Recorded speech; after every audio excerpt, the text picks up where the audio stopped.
Emma Reynolds pushed open the heavy glass door of the Bistro St. Clair, glancing around in search of a face she had only glimpsed in a hastily sent photo on her phone. The restaurant's warm lighting and soft classical music soothed her nerves, at least momentarily. She was 29, a dedicated ICU nurse at Boston's Hospital Memorial, and she rarely had time for nights out. In fact, her friend Charlotte Hudson had practically coerced her into accepting this blind date, promising it would do her good to meet someone new.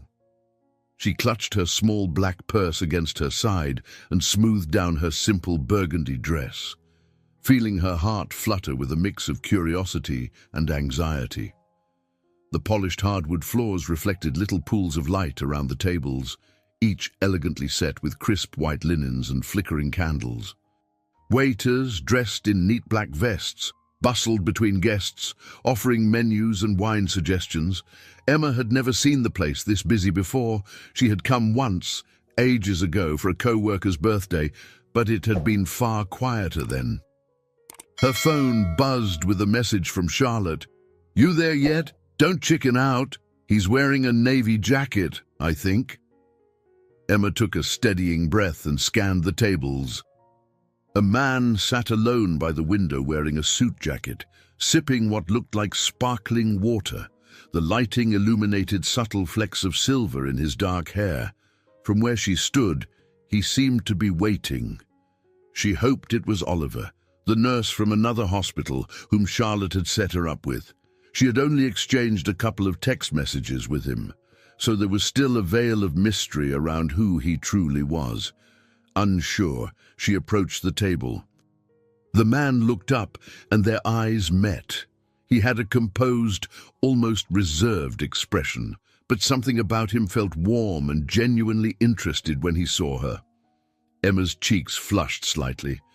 "Hi," she said, trying her best to sound confident. "You must be Oliver." The man hesitated for half a second. Yes, I suppose I am," he replied with a slight smile. She took a seat across from him, carefully placing her purse on the chair beside her.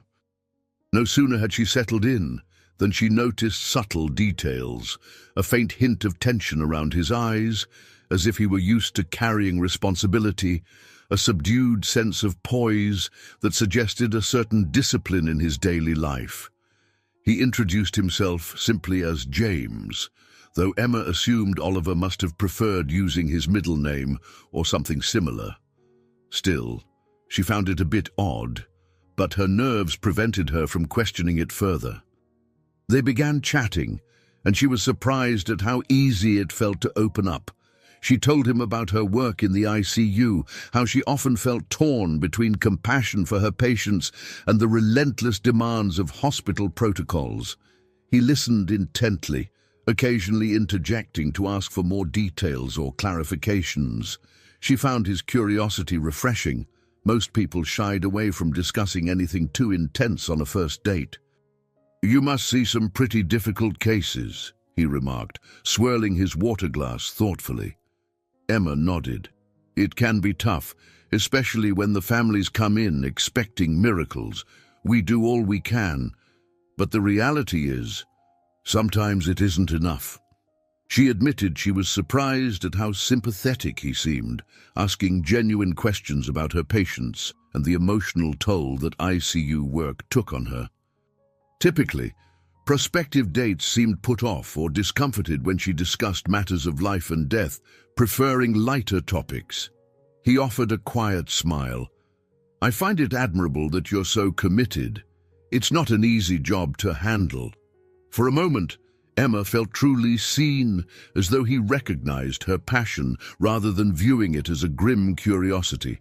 The more they talked, the more she relaxed, sipping a glass of white wine the waiter brought her.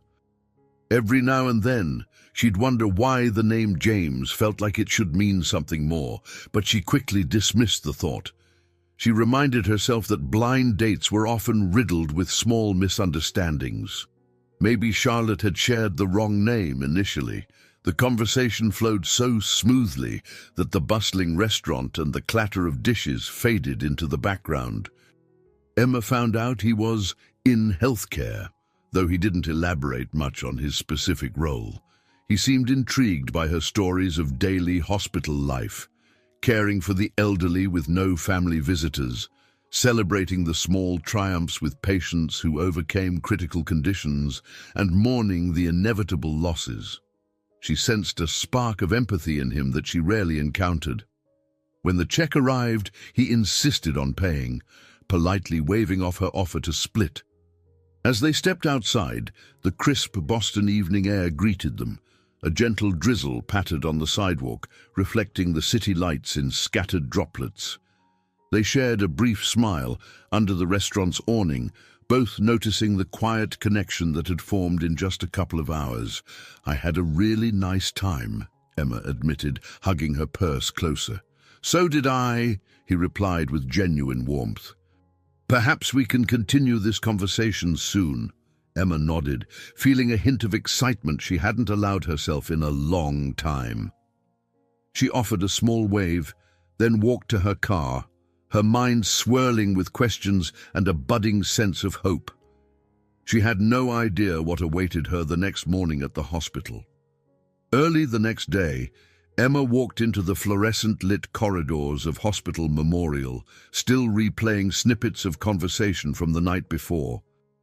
The cozy ambience of the bistro seemed worlds away from the brisk, efficient atmosphere of the ICU. Staff hurried past with charts in hand, monitors beeped incessantly, and the robust smell of antiseptic reminded Emma that reality had returned in full force. She made her way to the staff locker room, stowed her belongings, and pulled on her scrubs. Her thoughts drifted to James and the gentle smile he wore when he listened to her stories. No date had ever left her feeling so at ease. She was certain she wanted to see him again, but also couldn't shake a small pang of uncertainty. Why had he introduced himself with a name that didn't match her friend's description?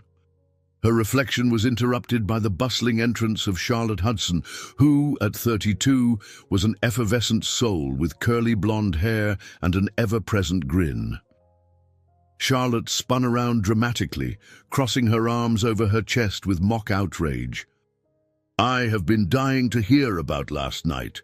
I texted Oliver, but he said he never even got to see you. Did you bail?" she teased. Emma blinked. "That's weird. I had dinner with him, or at least I thought so. He was there at a window table, wearing a suit jacket. We talked for hours." Charlotte's brow furrowed. "Oliver told me he waited by the bar. He wasn't wearing a suit jacket. He had a casual navy blazer. And he left after half an hour because you didn't show." Emma felt her stomach lurch. Had she really sat down with the wrong man? That would explain why he said his name was James. Heat rose to her cheeks at the realization. Before she could elaborate, the hospital speaker crackled overhead, summoning the entire ICU team to an urgent meeting in Conference Room C. Charlotte gave Emma a wide-eyed look, and they hurried out together. Word had been circling that the hospital was bringing in a highly regarded neuro specialist, but most details had been kept under wraps. The staff had been bracing for someone with a potentially intimidating reputation. In the hallway, they bumped into Dr. Marianne Brown, head of the nursing department, a woman of 45 with a commanding presence balanced by compassionate brown eyes. She gave them both a nod and motioned for them to follow her quickly. "Rumor has it the new neurosurgeon is going to be introduced to the entire critical care staff. The director wants all hands on deck." Emma and Charlotte exchanged glances. This was big news. Neurosurgeons with major reputations didn't just appear out of nowhere. The hospital must have pulled some serious strings to get him. Emma's mind slipped briefly to James, wondering about his day, wishing she could text him, but she forced her focus back to the job at hand. Conference Room C was buzzing with low murmurs as doctors, nurses, and administrative staff trickled in. The director of the hospital, Dr. Carver, took his position at the front. Emma found a seat near the middle, with Charlotte on one side and a few other ICU nurses on the other. She felt a wave of anticipation swirl around them like a tangible fog. Dr. Carver cleared his throat. "Good morning, everyone. I appreciate your attendance on such short notice. I have the privilege of announcing that we have successfully recruited Dr. James Grant to lead our neuro department. He comes with an exceptional track record and is recognized nationally for his contributions to complex neurosurgery procedures." Emma's ears began to ring. She replayed Dr. Carver's statement in her mind. James Grant. Her heart drummed faster. That was the man she had shared dinner with last night, thinking he was her blind date. She felt a rush of heat flood her cheeks. She could hardly believe it. He was not just another hospital employee. He was one of the most celebrated neurosurgeons in the country and, more importantly, her new boss on the neuro floor. As the door opened at the back of the room, Dr. James Grant stepped in with confident strides. He wore a crisp white lab coat over his tailored suit, exuding a calm, methodical air. When their eyes met, Emma's stomach flipped. He offered the room a polite, professional smile. Though he kept his composure, there was the faintest flicker of recognition in his expression when he spotted Emma. The hush in the room felt deafening to her. Charlotte cast a puzzled glance in Emma's direction, noting her sudden rigid posture. Emma didn't say a word, her mind racing to piece together what this meant for her everyday work life. 100 questions flooded her thoughts. Why hadn't he told her who he was? Had he known who she was at the restaurant? Dr. Carver continued introducing James to the team, praising his background in advanced neurological research and his leadership on groundbreaking surgical methods. Some staff members nodded eagerly, while others wore guarded expressions. Emma couldn't hear everything being said. Her focus was locked on James, remembering how he'd listened so attentively to her stories in the bistro's candlelight, never hinting at his own expertise or position of authority. When James finally spoke, his voice was calm and authoritative, revealing only a fraction of the warmth she'd experienced the previous night. Emma realized that life as she knew it at the hospital was about to change in ways she couldn't have imagined.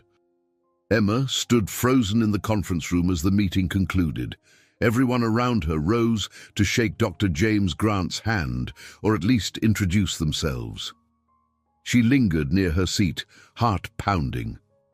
Her thoughts circled around his choice not to disclose his identity. Did he find amusement in her ignorance, or was he just seeking a normal conversation?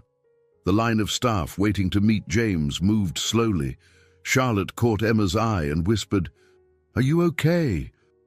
You look like you've seen a ghost." Emma inhaled sharply. "I just realized James is the man I had dinner with last night." She tried to keep her voice low, but Charlotte's jaw dropped anyway. "No way," Charlotte hissed in disbelief. "So he's the new surgeon? That's insane." Emma wasn't sure if she felt mortified or betrayed. Her pulse thudded as she watched him shake hands with Dr. Marianne Brown, who introduced herself with her usual confident tone. When his gaze flickered toward Emma, she quickly turned away, pretending to adjust the strap of her ID badge. The staff dispersed, leaving James near the front with Dr. Carver. Emma considered making a discreet exit but realized she couldn't hide forever. Summoning her courage, she approached them. Dr. Carver gave her a polite nod. "Emma Reynolds, right?" Dr. Carver said. "I've been told you're one of our most dedicated ICU nurses." "James Key, this is Emma." He introduced them formally, clearly not aware of the personal history that had unfolded just hours earlier. James turned to face her with professional politeness. "Pleased to meet you, Ms. Reynolds." His voice was measured, his expression neutral. Emma's cheeks felt hot. "Likewise, Dr. Grant." She tried to match his composure, hoping the tension roiling inside her wasn't obvious. There was a momentary pause, a loaded silence that only the two of them seemed aware of. Then Dr. Carver excused himself, leaving them in an awkward standstill. "Emma, James said quietly once they were alone. I didn't realize you worked here at Memorial until Dr. Carver mentioned the ICU staff just now. Her eyes flickered with uncertainty. I assumed you were Oliver. You never corrected me. He let out a small sigh. I'm sorry. I was caught off guard. You came over so confidently, and I wanted a chance to talk to someone without the shadow of my career hanging over me. It's not an excuse, just an explanation. Emma crossed her arms, feeling a swirl of conflicting emotions. You could have mentioned it at some point, he nodded, brows knitted together. You're right, it wasn't fair of me to stay silent, but for what it's worth, I enjoyed our conversation. You didn't see me as some intimidating doctor. It's rare that I get to speak with someone so passionately about patient care without them treading carefully around my supposed reputation. She shifted on her feet, uncertain whether to feel flattered or annoyed. I suppose I understand, but it puts me in a difficult position, especially now that you're my superior. And what about Oliver? He never even met me. James looked genuinely regretful. I can't speak for Oliver, but I promise I had no intention of deceiving you. They both stood quietly for a moment. Emma recalled the warmth in his eyes at dinner, the sincerity in his questions about her work. Her anger softened slightly, replaced by a sense of guarded confusion. She wasn't entirely sure how to navigate this new dynamic. James, the kind stranger who had listened to her heartfelt stories, was also Dr. Grant, the notoriously rigorous neurosurgeon who would be setting high standards for the hospital's neuro department. I need some time to process this, she said at last, keeping her voice low. James dipped his head in understanding. Of course.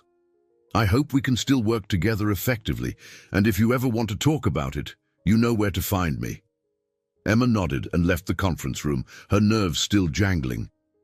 She hurried down the hallway to the ICU, where the steady beep of monitors and hushed conversations offered a kind of refuge. She threw herself into her routine, checking vitals, updating patient charts, speaking gently with families. Yet, beneath the surface, she felt restless. Each time she passed a reflective window or a vacant room, the memory of the previous night flitted through her mind like an echo. Toward the end of her shift, she caught sight of James again, this time in a white coat with his name embroidered in neat lettering. He was conversing with a neurologist about an upcoming procedure. He glanced in her direction, but she swiftly turned her attention to the chart in her hands. That evening, she confided in Charlotte, who listened wide-eyed. "So what are you going to do?" Charlotte asked, perched on a chair in the nearly empty staff lounge. Emma exhaled slowly. "I'm not sure. Right now, I just want to focus on my job. Whatever happened last night, it's complicated. And he has this reputation for being almost too perfect, demanding, relentless. It's intimidating." Charlotte offered a sympathetic pat on her hand. "You'll handle it, Emma. You always find a way." Emma managed a faint smile. She wished she felt as confident as Charlotte sounded. For now, the only certainty was that her once simple routine at Hospital Memorial had been turned on its head. The following week, Emma found it nearly impossible to avoid James. The hospital was abuzz with his arrival, and his expertise in neurosurgery drew curiosity from nearly every department, from briefings on upcoming patient cases to impromptu hallway discussions. He was everywhere, and so was the chatter about his demanding standards. One morning, Dr. Marianne Brown gathered the ICU nurses for a quick huddle. "We have a new patient in critical condition," she said, glancing at the chart in her hand. "Mr. Bernard Coakley, 68, admitted with a severe hemorrhagic stroke. Neurosurgery has taken over the case, so you'll be coordinating with Dr. Grant." Emma's stomach tightened. She kept her face neutral, recalling her last interaction with James. Determined to stay professional, she listened closely while Dr. Brown assigned tasks. Later, Emma entered Bernard Coakley's room, carefully checking the monitors that beeped in rhythmic patterns. The elderly man lay motionless, his breathing assisted by a ventilator. Emma murmured a soft greeting, even though he was unresponsive. She always believed patients deserved to be treated with dignity, conscious or not. Moments after, she heard footsteps and turned to see James standing in the doorway. His expression was serious, focused completely on Mr. Coakley's condition. He stepped in, nodding at Emma, then pulled up the patient's scans on the screen. He spoke quietly. "His bleeding is extensive. We're discussing possible neurosurgery, but the risk is high." He paused, glancing at Emma. "We need to weigh the benefits against the patient's quality of life." Emma felt a pang of compassion for Mr. Coakley and his family, who had spent the past couple of days in the waiting area, looking hollow with worry. "I'll do whatever's necessary to keep him stable," she said, her tone measured. James nodded. "We'll be monitoring intracranial pressure closely. Let me know of any changes immediately." His gaze lingered on Emma for a second, as though he wanted to say something more, but instead he returned his attention to the scan. She wondered if he was thinking about their own unresolved tension. Stepping out of the room, Emma ran into Charlotte, who gently nudged her. "How's working with Dr. Grant so far?" she asked, her eyes glimmering with curiosity. Emma managed a wry smile. "He's efficient, very professional, and definitely demanding." Truthfully, she admired his attention to detail and the calm authority he projected. But it also reignited the unsettled feelings that had been simmering since their dinner. During lunch break, Emma found a corner table in the staff cafeteria, hoping for a moment of quiet. A voice interrupted her solitude. Dr. Aaron Green, an anesthesiologist who occasionally worked in the ICU. He carried a tray with a simple salad and fruit cup. "Mind if I join you?" he asked. Emma shook her head. Tall and approachable, Dr. Green had a friendly air about him, making it easy to converse. They talked a bit about Mr. Coakley's prognosis. Then the subject shifted toward Dr. Grant's presence. "He's known for having very high expectations," Dr. Green commented, "but I hear he's brilliant. The hospital's board is excited about the advanced procedures he might bring." Emma hummed. "Yes, I've seen his thoroughness.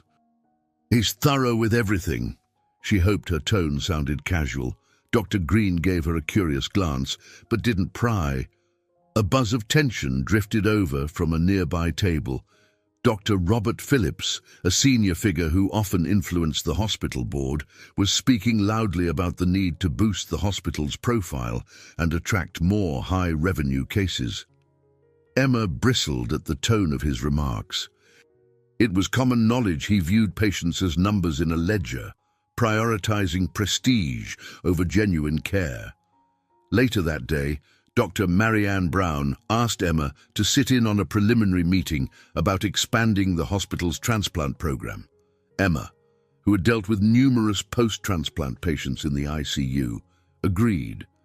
She found herself in a small conference room with Dr. Phillips, a few other department heads, and unexpectedly James, who stepped in just as the discussion began. Dr. Phillips wasted no time, pointing at a chart projected on the wall. "We need to show results fast. If we manage a few high-profile transplants successfully, we can attract funding from donors and private entities. We must seize this opportunity." Emma watched James carefully. He was silent, arms crossed, scanning the data. She wondered if he supported Dr. Phillips's strategy or if he had concerns about focusing on fast results over proper patient triage. Eventually, James spoke in a measured tone. "Yes, expansion is beneficial, but patient selection must be thorough. We can't rush high-risk transplants just to generate headlines. If we're not meticulous, we could compromise patient outcomes." Emma felt a surge of respect for him. She found herself nodding in agreement. Dr. Phillips, however, dismissed James's caution with a wave of his hand. There is always risk in major surgery. What's important is that we seize the public interest quickly. Emma sensed the first tremor of conflict. She felt a moral dilemma forming. Dr. Phillips's push for recognition versus James's insistence on meticulous care. Though her role in the meeting was minor, she couldn't ignore the knots in her stomach. It made her question how far the hospital might go to secure its reputation. She realized she wasn't the only one confronting challenges. James was clearly navigating political pressures too. When the meeting ended, James gave Emma a brief glance, his eyes revealing both fatigue and a flicker of resolve. She suspected the coming weeks would be more intense than she had imagined. 2 days later, Emma stood outside the hospital's main entrance, taking a moment to breathe in the fresh morning air. Rain had fallen overnight, leaving the sidewalks gleaming under the early sunlight. She was due to head inside for a critical update on Mr. Coakley's condition, but she needed a second to steady herself. The emotional weight of her job seemed heavier than usual, complicated by the fact that her new direct supervisor was the man who had unknowingly stood in for her blind date. She finally walked in, heading straight to the ICU. As she checked on Mr. Coakley's vital signs, she noticed subtle improvements. His intracranial pressure had stabilized slightly, and though he was far from out of danger, Emma clung to the possibility that he might pull through. James arrived a short while later, scanning the monitors with intense focus. He acknowledged Emma with a polite nod, but neither spoke more than necessary about personal matters. Their interactions were professional, almost too formal, she thought. Afterward, Dr. Marianne Brown pulled Emma aside. "James wants you in the next meeting regarding the transplant program," she said. "He specifically requested input from ICU nurses, and you're the most experienced with complex cases." Emma's heart pounded at the idea of working so closely with James. "I'd be honored to attend," she replied, determined to keep her composure. Before the meeting, Emma stopped by the hospital cafeteria for a quick coffee. She spotted the familiar figure of Mrs. Jenkins, a former patient who had been discharged a few months ago after recovering from a dangerous infection. The older woman, petite with silver-streaked hair, waved Emma over with a bright smile. "My dear, it's so good to see you," Mrs. Jenkins greeted, her voice warm. "You nursed me back when they thought I'd have to go to long-term care. How are you?" Emma's spirits lifted. "I'm doing well, thank you. How about you? Feeling healthy?" Mrs. Jenkins beamed. "Never better. I'm grateful every day." "What brings that worried crease to your forehead today?" Emma hesitated, but there was something comforting about Mrs. Jenkins's presence. "Work's just a bit complicated right now," she answered, trying not to delve into details about her predicament with James and the tension around the transplant program. Mrs. Jenkins patted Emma's hand gently. "Complications often lead to new beginnings, dear. You're strong, and you have a compassionate heart. Don't forget that when things feel overwhelming..." Emma smiled, genuinely touched by the reminder. It was a small but meaningful boost of encouragement. After saying goodbye to Mrs. Jenkins, she hurried to the conference room, replaying the woman's words in her mind. Seated at a large oval table, Emma joined James, Dr. Aaron Green, Dr. Marianne Brown, and a few other specialists. The meeting launched into a detailed discussion about potential recipients and the protocols for transplant surgeries. Emma had carefully reviewed the criteria and brought notes about the ICU capacity, patient recovery steps, and the ethics of prioritizing certain patients. She felt a hint of nerves presenting her points, but the group listened respectfully. James addressed the room. "We have to maintain a fair system. Our priority should be the sickest patients who also have a viable chance of recovery. If we deviate for prestige or donor influence, we risk compromising our standards." Emma sensed Dr. Phillips's presence like a looming shadow, though he wasn't at this specific meeting.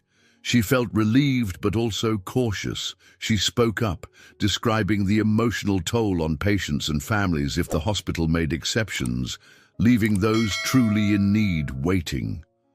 When she finished, she noticed James's quiet nod of approval. After the meeting, James approached her in the hallway. "You presented well, Emma. That perspective from the ICU is exactly what the program needs." She felt a mix of gratitude and lingering awkwardness. "Thank you, I hope it made sense." He offered a faint smile. "It did. Listen, about everything. I know our first encounter was unusual. I want you to know, I respect you as a professional. You're good at what you do." Emma studied his expression, torn between the warmth in his eyes and the formal barrier that existed between them. "I appreciate that," she replied softly. They walked side by side through the corridor, passing the constant hum of hospital life, rolling gurneys, phone calls, the shuffle of staff shoes on the polished floor. Emma glanced at James, recalling Mrs. Jenkins's words about complications leading to new beginnings. She couldn't deny there was a spark beneath the layers of formality, yet each step closer felt like stepping deeper into unfamiliar territory. That evening, as Emma prepared to leave, Dr. Marianne Brown caught her by the nurses' station. "Emma, you're doing exceptional work. Don't doubt yourself. We need strong voices right now to keep this hospital's integrity intact." Emma nodded, absorbing the praise. She thought about Mr. Coakley, still in critical care, and the swirl of challenges around the transplant program. She wondered what her next move should be, both as a nurse fighting for ethical standards and as a woman grappling with her feelings about James Grant. In the back of her mind, she sensed that stepping into this unknown might change her life more than she could ever predict. Emma had arrived at the hospital early, hoping to review her patients' charts before the usual bustle began. She was flipping through Mr. Coakley's latest test results, still concerned about his unstable vitals, when a quiet knock on the break room door drew her attention. She glanced up to see Dr. Thomas Whitaker, the hospital's senior cardiologist, standing in the doorway with a kindly smile. "Pardon me," he said in a warm, fatherly voice. "I was looking for a moment to speak with you." Emma had always viewed Dr. Whitaker as a respected figure around Hospital Memorial. He was in his mid-50s, with thinning silver hair and deep-set eyes that spoke of years spent caring for heart patients. He carried an air of gentle authority, never rushing or raising his voice. She smiled and invited him inside. "How can I help you, Doctor?" she asked, setting the chart aside. He stepped in and closed the door behind him. "I've noticed that you've been very involved in the discussions around the new transplant program," he began. "I also couldn't help but see the weight you seem to be carrying on your shoulders." She exhaled softly, surprised by his perception. "It's been a little overwhelming. There are so many layers to the hospital's politics that I never had to think about before." Dr. Whitaker nodded. "That's perfectly natural. I remember when I was a younger doctor, I assumed skill and compassion were all it took. Then I realized that behind every procedure and every new initiative, there are budgets, insurance policies, administrators, and board members, each with their own interests." Emma appreciated his candor. She had rarely spoken to him beyond patient care exchanges, but in this moment, he felt almost like a confidant. "I just don't want our hospital to lose sight of what truly matters," she said. "We're here to help people, not just chase accolades and funding." He settled into a chair beside her. "You're absolutely right. It's admirable that you hold on to that. Many get lost in the system as the years go by. Look, I've been in meetings with Dr. Grant and Dr. Phillips, and it seems inevitable there will be a clash of values. Phillips is pushing for rapid, headline-worthy progress. Grant appears more cautious, more patient-centered. And you're stuck in the middle of it, as far as I can tell. Emma gave a rueful smile. I didn't plan to be in the middle, but something about it feels important. I keep thinking about how these decisions affect actual lives. Dr. Whitaker leaned forward. That instinct is exactly what our patients need. It's also the reason I came to speak with you. I heard you're presenting some of the ICU's perspectives at the next big transplant committee meeting. I'd be happy to share some insights from the cardiology side, especially around organ compatibility and the complex steps patients go through post-transplant. Emma's eyes lit up. I'd really appreciate that. We're working on guidelines now, and I want to make sure I present the information accurately. I'm not a transplant coordinator by training, but I've seen enough critical cases to know how crucial the right criteria can be. He handed her a small notebook filled with concise notes. Here's some data you might find useful. Read through it, and if you have questions, I'm here. And Emma, don't let the higher-ups intimidate you. The hospital sometimes needs strong-willed individuals to remind everyone of our real purpose. Keep your passion alive. His words settled in her chest like a gentle reassurance. She thanked him, feeling more supported than she had in days. Later that morning, she returned to the ICU and found James reviewing Mr. Coakley's chart. He glanced at her, his expression stoic but polite. I've been monitoring his neuro status. It's touch and go, but I'm planning another evaluation with our surgical team soon. Emma nodded. I'll keep a close eye on his vitals. If there's any shift, I'll page you immediately. He hesitated for a moment. I heard Dr. Whitaker was looking for you earlier. Good man. He's somewhat of a mentor to a lot of staff around here. Emma's face softened. He offered to share his knowledge about transplant protocols with me. I'm grateful. James set the chart down. Whitaker's the kind of doctor who balances compassion and realism. You could learn a great deal from him. Actually, we all could. For a moment, their gazes met with a mutual understanding. Emma was reminded of the evening they first met, without the knowledge of each other's roles, without the burdens of office politics. There was something distinctly reassuring in seeing James give credit to a colleague. It added a layer of humanity to his otherwise businesslike demeanor. The rest of her shift passed in a blur of routine tasks and anxious glances at Mr. Coakley's vitals. She wondered if she could truly make a difference in the looming battle over the transplant program. Yet, the memory of Dr. Whitaker's calm voice and the steadfast conviction in James's expression lingered in her mind. In her heart, she sensed she was on the verge of crossing a line that separated her old world, where she stuck to her nursing duties, from a new realm, where she would speak up for policies and decisions that could alter countless lives. That evening, Emma stayed late to read through Dr. Whitaker's notes. The corridors grew quiet, and the occasional overhead announcement echoed through the otherwise stillness. As she flipped page after page, absorbing data on patient eligibility, success rates, and common pitfalls, she felt the stirrings of both excitement and trepidation. She was stepping beyond her familiar boundaries, and although it frightened her, it also ignited a passion in her soul. 2 days later, Emma found herself wrapping up another long shift in the ICU. Exhaustion tugged at her muscles, but she forced herself to stay focused.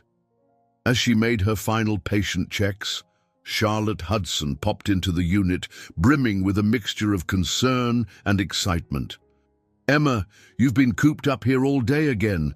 Let's grab a coffee or something, Charlotte urged, pushing her curly blonde hair away from her eyes. You need a break. Emma hesitated, checking the wall clock. She had planned to review more of Dr. Whitaker's notes before her meeting with the transplant committee.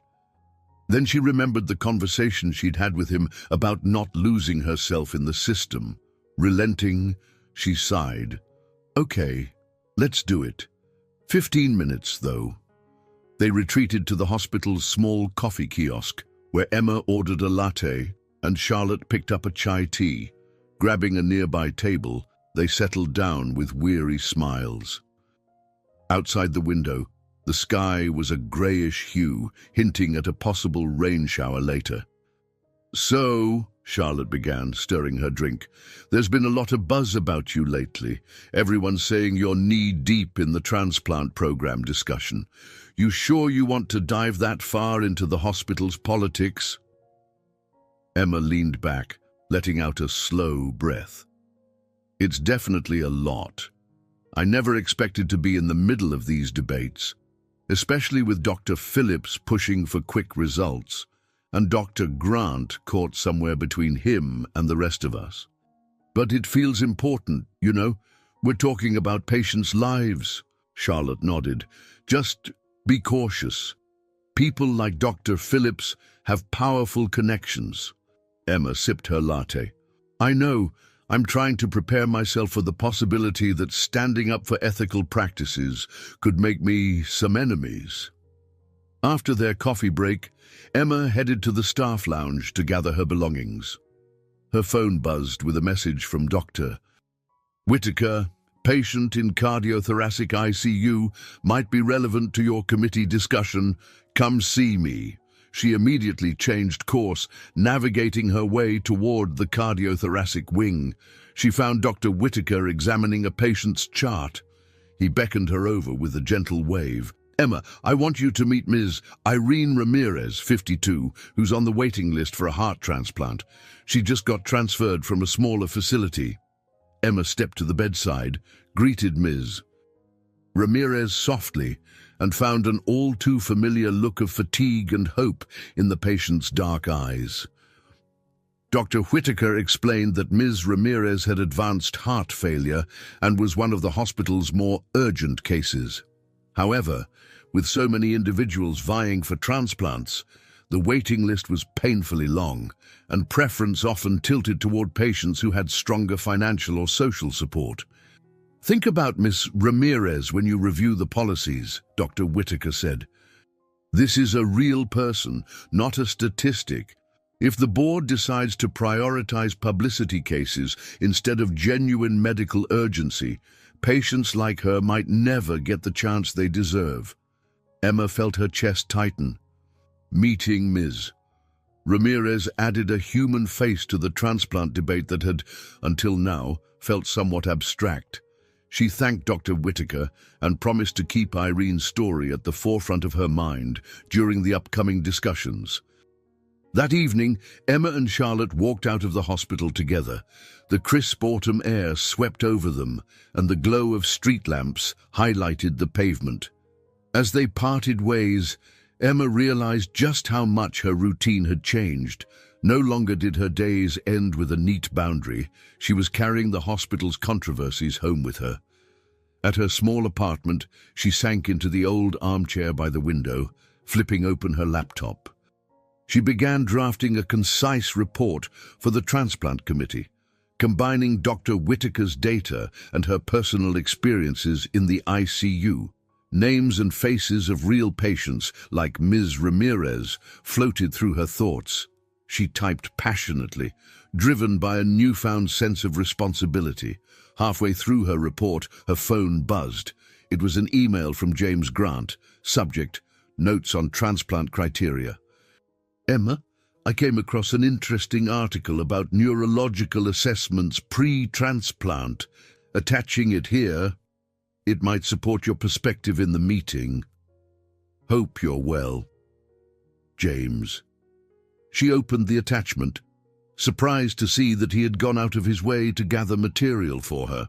Despite their awkward personal history, he seemed committed to working collaboratively. There was something heartening in realizing he valued her input enough to assist. Yet it also reminded her how complicated their dynamic was. Boss, colleague, and the man who'd once sat with her under the soft glow of a restaurant lamp, unaware of each other's true identities. In a moment of introspection, Emma acknowledged she was no longer the nurse who simply clocked in and out, caring for whoever came her way without question. A door had opened, pulling her toward a more active role in shaping how the hospital served its patients. But stepping through it meant accepting the unpredictable challenges ahead, from crossing paths with ambitious administrators to unearthing truths that could disrupt her professional relationships. She thought back to Dr. Whitaker's reassurance about not losing sight of compassion and decided she would let go of her comfort zone. If that meant standing up to the likes of Dr. Phillips, she would, because if she didn't speak for patients like Ms. Ramirez, who would? Emma arrived at the next transplant committee meeting, feeling the weight of her newfound responsibilities. The large conference room was already half full, doctors, administrators, and a few specialized nurses from different units. She recognized Dr. Green, who gave her a slight nod. Dr. Whitaker was off to the side, chatting quietly with a colleague. James was nowhere in sight yet, though she suspected he'd be in attendance. Nerves fluttered in her stomach as she recalled the heartfelt conversation she had with Ms. Ramirez. The memory of the patient's tired but hopeful face fueled her resolve. She set her notes on the table and took a seat near the front, determined to be an active participant rather than a passive observer.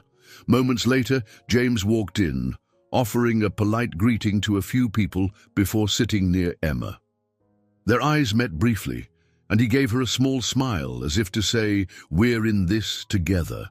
The unspoken solidarity bolstered her confidence. Dr. Carver, the hospital director, opened the meeting, outlining the agenda, reviewing current transplant candidates, refining selection criteria, and discussing budget concerns. The tone was initially cordial, but Emma sensed an undercurrent of tension. Then came the part she dreaded, Doctor. Robert Phillips cleared his throat loudly. "We have a growing waiting list," Dr. Phillips began, "but we also have a prime opportunity to perform high-profile procedures. If we can showcase successful transplants on patients with significant media attention, it boosts the hospital's standing. More visibility means more donors, more funding. Ultimately, that helps everyone, especially in the long run." Emma bristled, recalling Ms. Ramirez, whose story might be overlooked in this chase for public spotlight. She glanced at James, who sat with his arms folded, clearly deep in thought. He exchanged a glance with Dr. Whitaker. The cardiologist's face was unreadable, but Emma guessed he was restraining his disapproval. When Dr. Carver opened the floor for comments, Emma fought the instinct to remain quiet. She looked down at her notes, her heart pounding. Then she cleared her throat, projecting her voice as steadily as she could. "I understand the importance of public perception," she began, carefully choosing her words. "But the real purpose of any transplant program is to save lives, especially the ones most in need. High-profile cases might bring exposure, but we can't let that overshadow legitimate medical urgency." A moment of silence followed. Emma felt every eye in the room shift toward her. "Doctor." Phillips arched an eyebrow. "Of course. We want to save lives," he replied, his tone carrying a faint edge. "But saving lives and securing resources aren't mutually exclusive. Our hospital must stay competitive in this field." James spoke up. "We can remain competitive by proving we have the highest success rates, which often comes from prioritizing the most viable candidates first. Rushing cases just for publicity could harm our reputation if outcomes are poor. Besides, we'd be neglecting patients who truly have no time to spare," Dr. Whitaker added calmly. "We need to balance both, but it's essential we not compromise our medical ethics in pursuit of headlines." Emma's pulse settled slightly as she realized the three of them, James, Dr. Whitaker, and herself, formed a supportive front. Dr. Phillips looked between them, his jaw tightening. "Understood," he said tersely, "but the board will want to see tangible benefits soon." The conversation moved on, and others chimed in with technical details about organ availability and post-operative resources. Though Emma had joined this meeting expecting to feel intimidated, she felt oddly invigorated, as though stepping into a more purposeful version of herself. Each point she made about patient care and emotional support in the ICU was met with genuine consideration from the more patient-focused committee members. By the time Dr. Carver concluded the meeting, Emma's notebook was filled with scribbled follow-ups and new data requests. Dr. Phillips left swiftly, grumbling about the next round of budget proposals. In contrast, James lingered, exchanging a few cordial words with Dr. Carver. Then he turned to Emma. "You presented your points with clarity," he said quietly, stepping aside so they wouldn't be overheard. "Thank you for advocating so strongly." She managed a grateful smile. "It was nerve-wracking, but if we don't speak up, we might lose sight of what really matters." His eyes softened. "Precisely." He paused, glancing around to ensure they were alone. "Are you free to discuss some details about neurological assessments in transplant patients?" "I have a few data sets you might find useful." Emma nodded, torn between professional duty and a flicker of personal interest she still couldn't ignore. "Yes, let's do that. I'm on shift, but I have a short break in about an hour." He agreed, and she watched him walk away, noticing a subtle lightness in his normally rigid posture. She wondered if he, too, felt a sense of relief at having found an ally in a space dominated by political maneuvering. Gathering her things, Emma left the conference room, her thoughts drifting between Mrs. Ramirez's quiet hope and the intense gaze James had just given her. She recognized this was more than just a meeting. It was a turning point, a crossing from her old routine into a new landscape where her voice could shape decisions. That realization both emboldened and unsettled her, a potent reminder that stepping into new territory rarely comes without risks. An hour later, Emma and James convened in a small alcove near the neuro ward, a quiet corner typically used for brief consultations away from the hectic main corridors. The hum of conversation and the beeping of medical equipment faded behind the closed door. James spread out a series of printed documents on a small table, detailing various neurological factors affecting transplant success rates. "This data includes patient histories from several teaching hospitals," he explained, tapping a highlighted section. "It shows that patients with certain pre-existing neurological conditions have a harder time post-transplant. But if we identify and manage those conditions early, outcomes improve significantly." Emma leaned over the pages, her brow furrowing in concentration. "So the question is whether we have enough resources to manage those conditions pre- and post-op. If Dr. Phillips wants to fast-track certain patients, we might not have time for the deeper assessments." James nodded. "Exactly. This is why your input from the ICU is vital. You see firsthand how well or how poorly patients cope after major surgery." He looked up, meeting her eyes with earnestness. "If we can prove the importance of thorough screening, the committee might be less swayed by superficial metrics." Emma felt a flicker of pride in being part of something that could genuinely improve patient care. "I'm with you," she said. "Let's build a strong case. I know Dr. Whitaker will back us up, and Dr. Green seemed supportive too." They spent the next few minutes reviewing stats and discussing how to organize the information for the next presentation. Emma couldn't help but notice how James switched seamlessly from his role as a commanding surgeon to an approachable colleague when they talked through these points. Eventually, he glanced at the clock. "I need to prep for a consultation," he said, gathering the papers. "I'll email you the digital files." As they stood, Emma hesitated before speaking. "James, I just want you to know I appreciate you taking my perspective seriously." "Not everyone does." He gave a faint smile. "I value your perspective, Emma. Always have." The warmth in his voice kindled a moment of connection that neither seemed sure how to navigate. The distant buzz of a pager broke the silence. Emma realized hers was vibrating with a message from the ICU.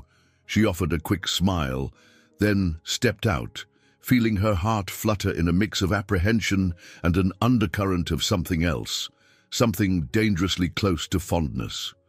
Back in the ICU, she found Charlotte waiting with an update on Mr. Coakley, who had taken a mild turn for the worse. She rushed to his bedside, confirming changes in his vital signs. James arrived minutes later, rechecking the scans, speaking rapidly with the on-call neurologist.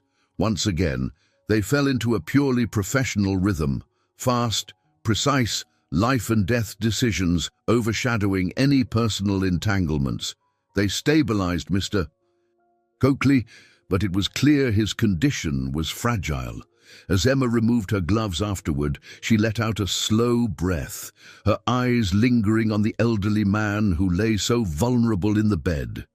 Part of her worried he'd never recover enough to enjoy whatever life remained.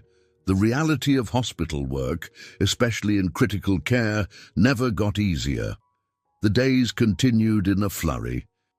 Emma found herself attending briefings, poring over clinical research in her off hours, and caring for her ICU patients with unyielding focus.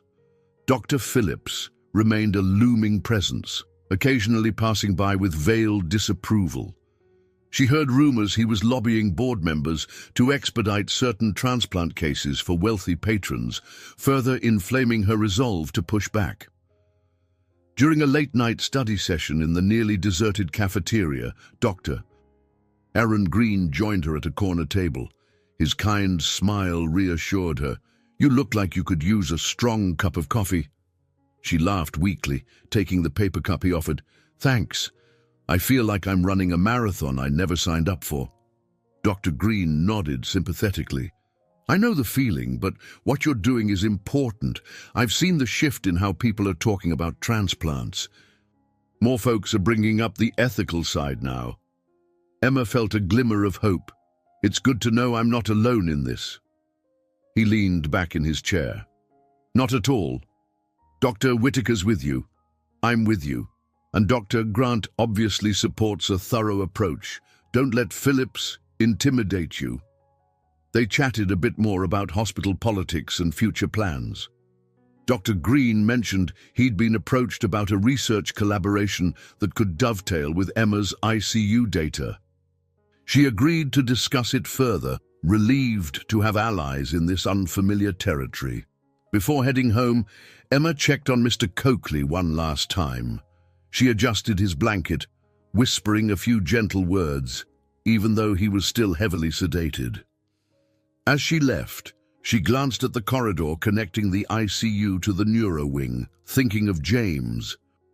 A few weeks ago, she would never have guessed she'd be working side by side with the brilliant new surgeon who once kept his identity hidden from her. Now, that strange twist of fate felt like an invitation to reshape her entire path as a nurse, and perhaps as a person. Emma was becoming well acquainted with the small conference room on the 10th floor, which had become something of a strategic headquarters for those standing against Dr. Phillips's rushed transplant initiatives. One afternoon, she arrived to find Dr. Whitaker, Dr. Green, and even Dr. Marianne Brown gathering there, reviewing a pile of patient files and discussing how best to defend ethical protocols. "So, the hospital board is meeting next week," Dr. Brown explained, flipping through a dossier. "They want to decide on whether to greenlight a fast-track pilot program, which is essentially Dr. Phillips's plan to push certain cases through quickly." Dr. Whitaker sighed, rubbing the bridge of his nose. "Fast-tracking rarely ends well for patients. There's a reason we have so many checks and balances." Dr. Green pitched in. "Our best bet is to show them the data, both medical and ethical, and to highlight success stories where careful vetting led to higher survival rates." Emma nodded, recalling Mrs. Ramirez, whose precarious condition epitomized the vulnerabilities of patients who might be overlooked. "We should include personal stories, she suggested. Anecdotes from families and patients.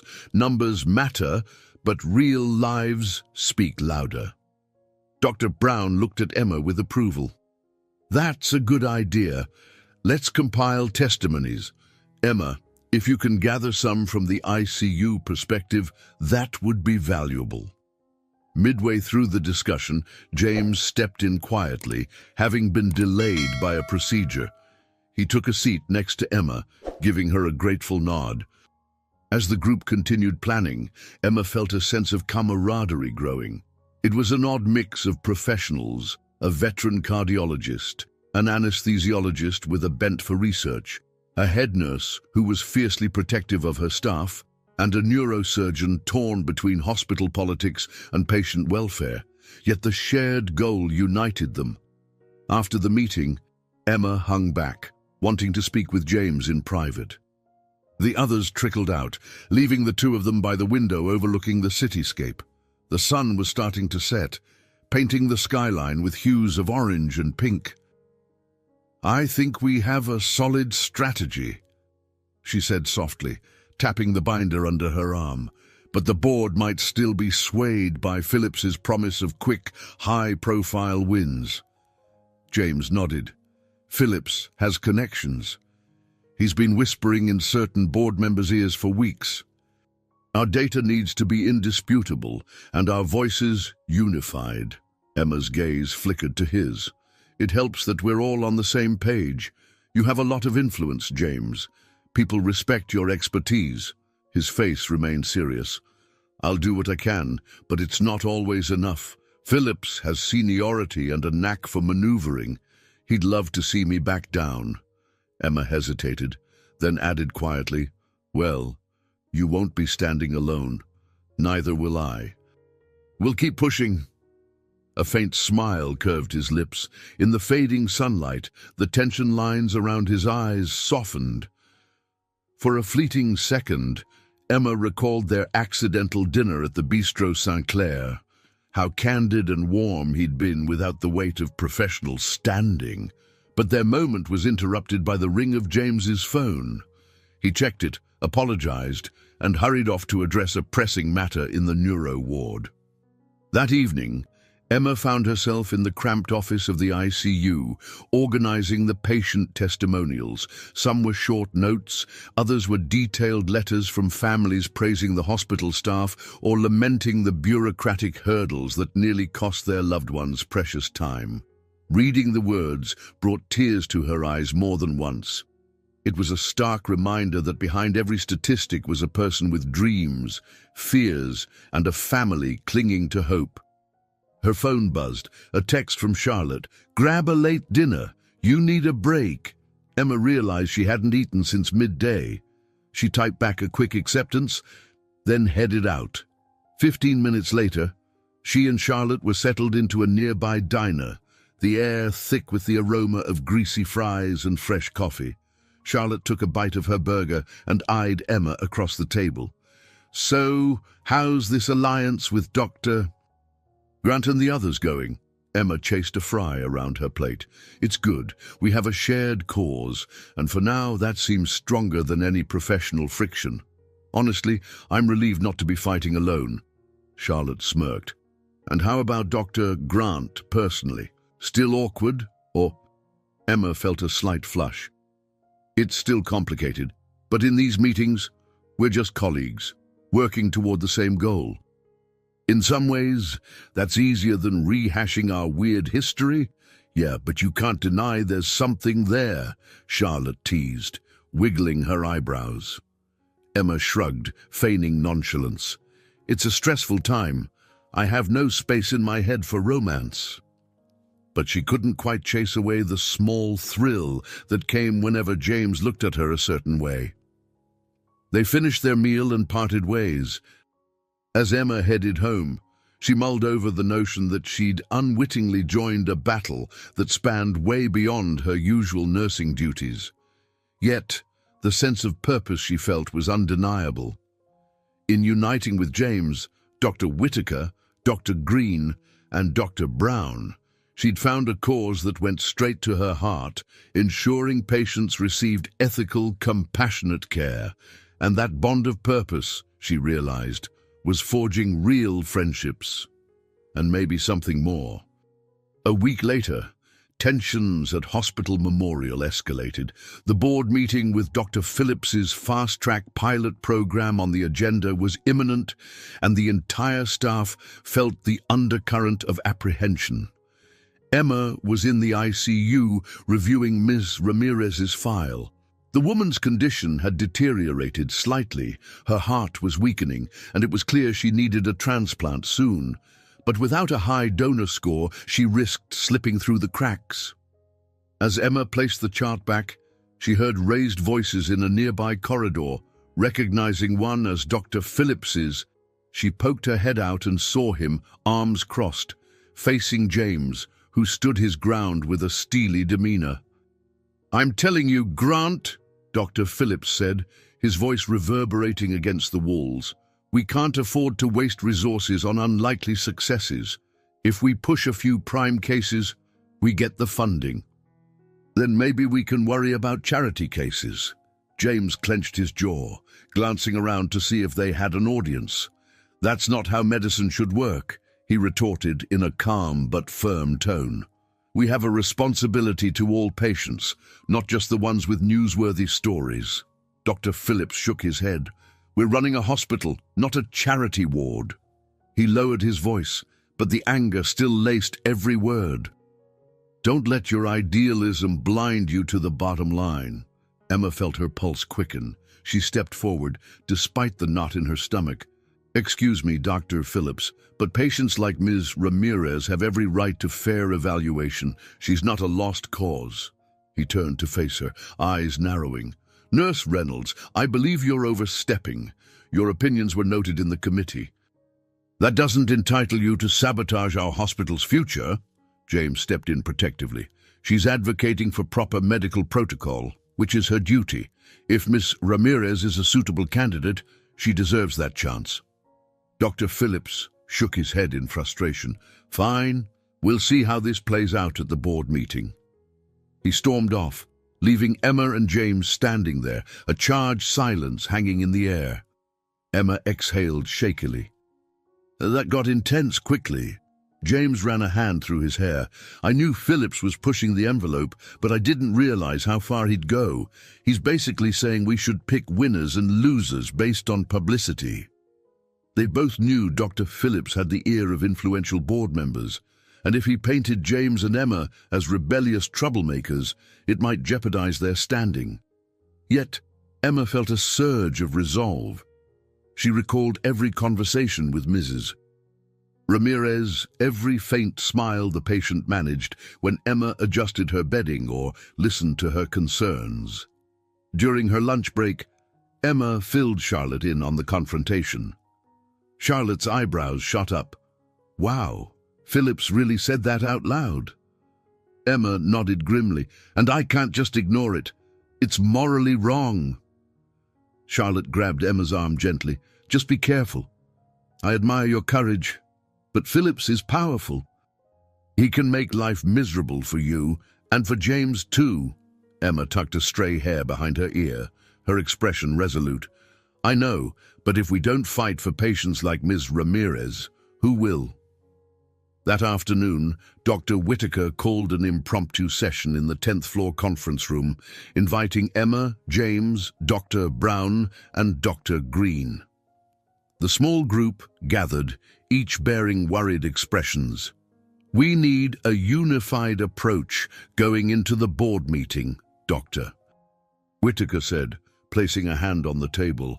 "Phillips's rhetoric is gaining momentum. He's making it sound like we're hindering the hospital's future." Dr. Green pulled out a chart.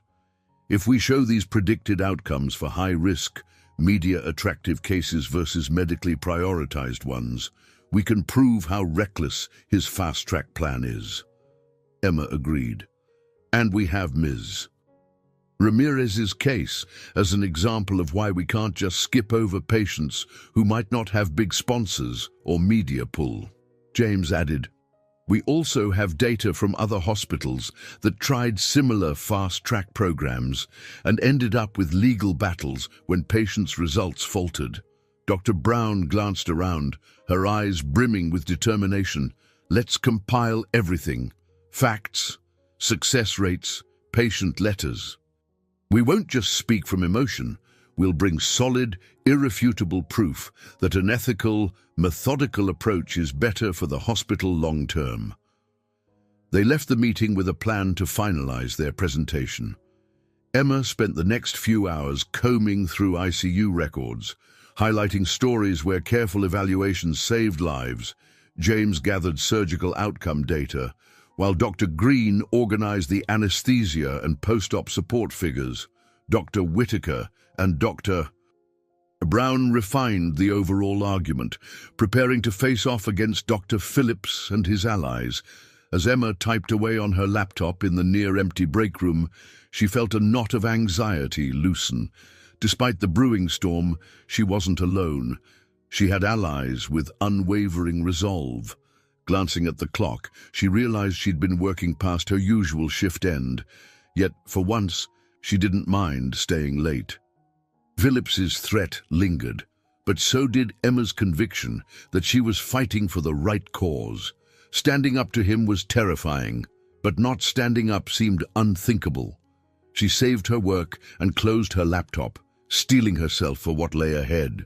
The real battle was only just beginning, and it would test not only her professional ethics, but also the fragile bonds she'd formed with James and the others in their quest to protect the hospital's integrity.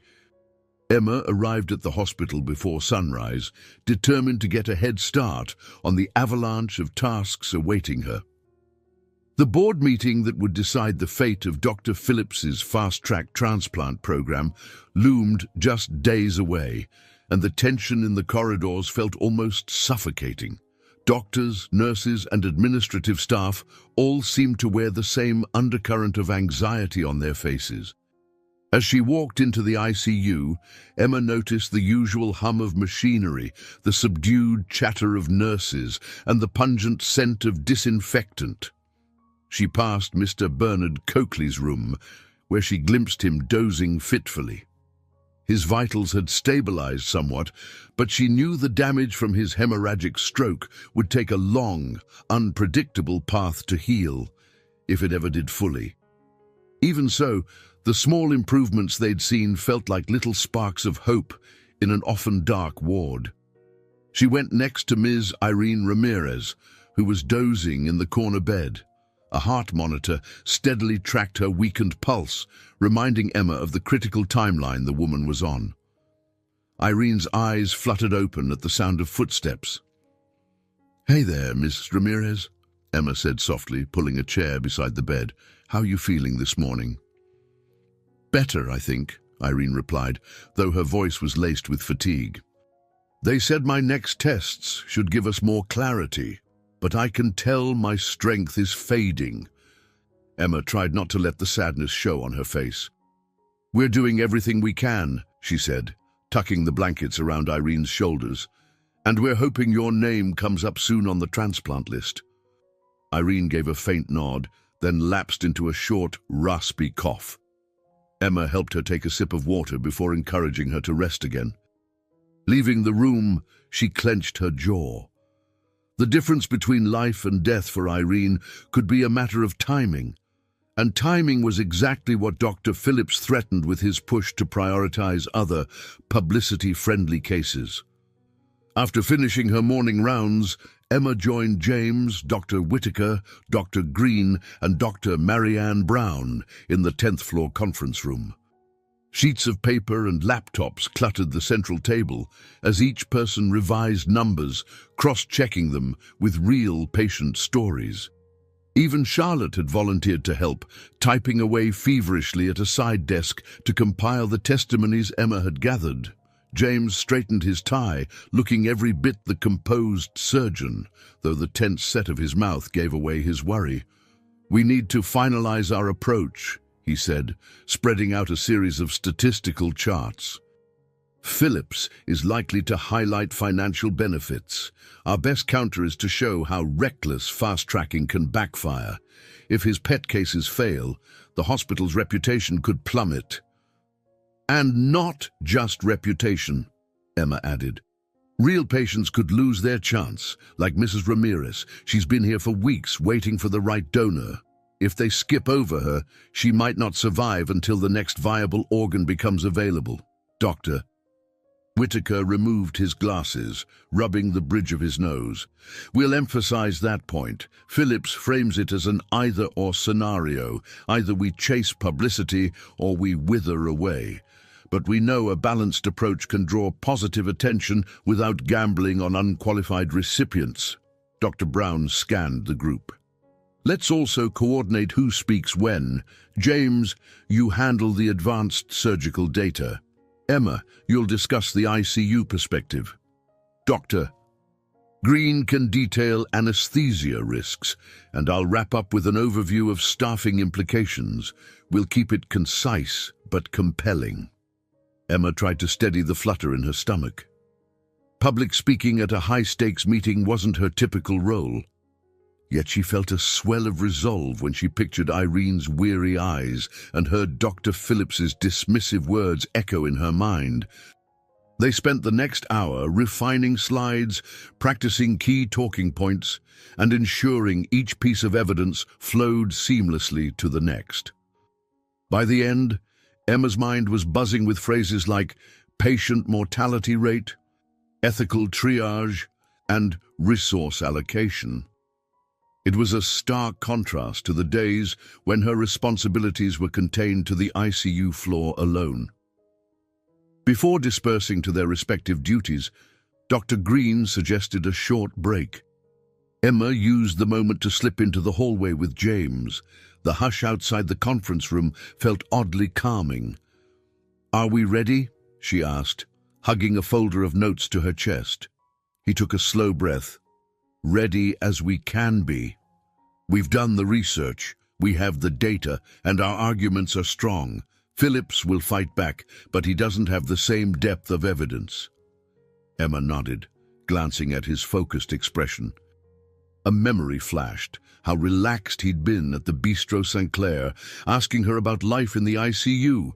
Now, their connection had evolved from that chance meeting to a shared stand for something much bigger than either of them. In that unspoken moment, she recognized how far they'd both come. James lowered his voice. "Thanks for not giving up.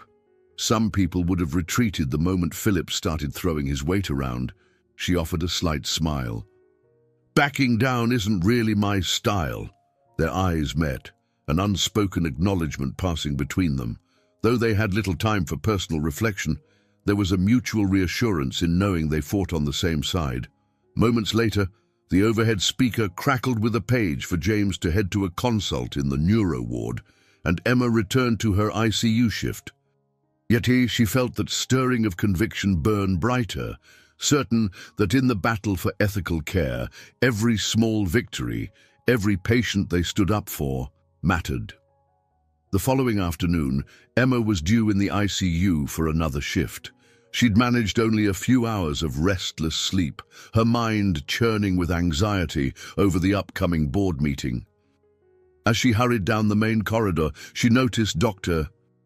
James Grant standing by a window with a pensive look, staring out at the rain-soaked city. He appeared so lost in thought that she almost turned away to let him be, but curiosity and concern propelled her forward. "James," she said softly, "is everything all right?" He blinked, refocusing on her. "Just thinking about tomorrow," he replied, voice subdued. "And some things from my past I'd rather not dwell on." Emma tilted her head, sensing an undercurrent of something deeper. Since they first met, James had occasionally hinted at regrets or burdens he carried, but she'd never pressed him for details. Before she could decide whether to ask further, he offered a faint smile. "Let's just say I learned the hard way how politics can overshadow patient care," he confessed. I was at a teaching hospital in Chicago where I tried to advocate for more thorough screening of transplant candidates. The administration pushed back, a high-profile case went wrong, and I became the convenient scapegoat. Emma felt a sympathetic jolt.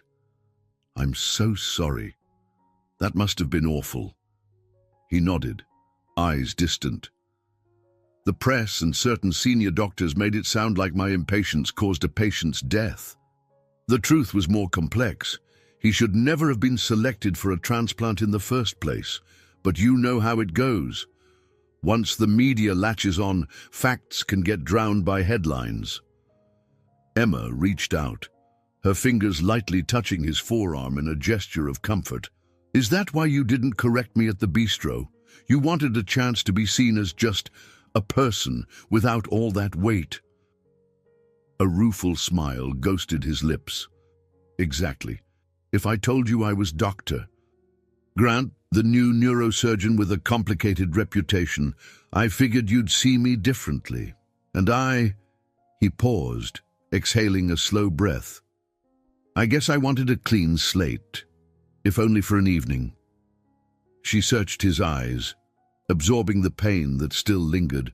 You shouldn't have to carry that guilt, especially if the administration pushed an unqualified patient. You were trying to do the right thing. His voice grew firmer, though tinged with vulnerability. That's why I feel so strongly about this board meeting. I can't watch another hospital risk patients' well-being for the sake of prestige. People like Dr. Phillips, he shook his head, they don't understand the true cost of these gambles. Emma gave his arm a supportive squeeze, then glanced at the time on her phone. I need to get back to the ICU, but thank you for telling me. I'll keep fighting. You have my word. He nodded appreciatively. Same here. Let's win this. Their conversation left Emma's thoughts swirling as she returned to her duties. She suspected James's past had shaped his drive for excellence, and perhaps also his guarded nature. Despite the tension of the days ahead, she felt closer to understanding him, and it only strengthened her resolve to stand by him in defending ethical care.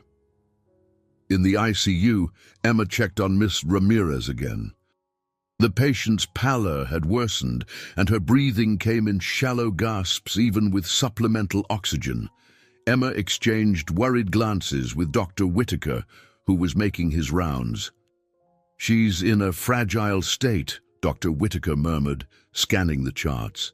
We need to ensure she's on top of the official list once a matching donor heart is found.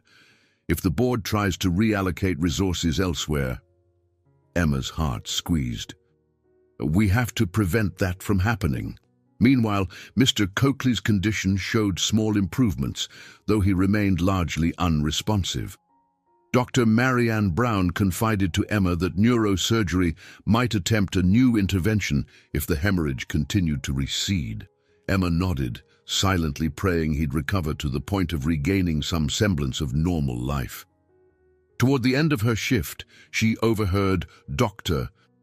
Phillips in the hallway, speaking on the phone with an irritable tone. He mentioned something about pulling strings and expediting the process. Alarmed, Emma ducked out of sight and strained to catch snippets of the conversation. She couldn't glean many details, but it sounded as though he was working overtime to secure votes for his fast-track proposal. By the time Emma left the hospital that evening, the sky was a dreary grey, and the wind carried an icy chill. She wrapped her coat tighter around herself, her mind racing with everything she'd learned. James's past tragedies, Ms. Ramirez's precarious condition, and Dr. Phillips's dogged determination to push his agenda all churned together in a storm of conflicting pressures.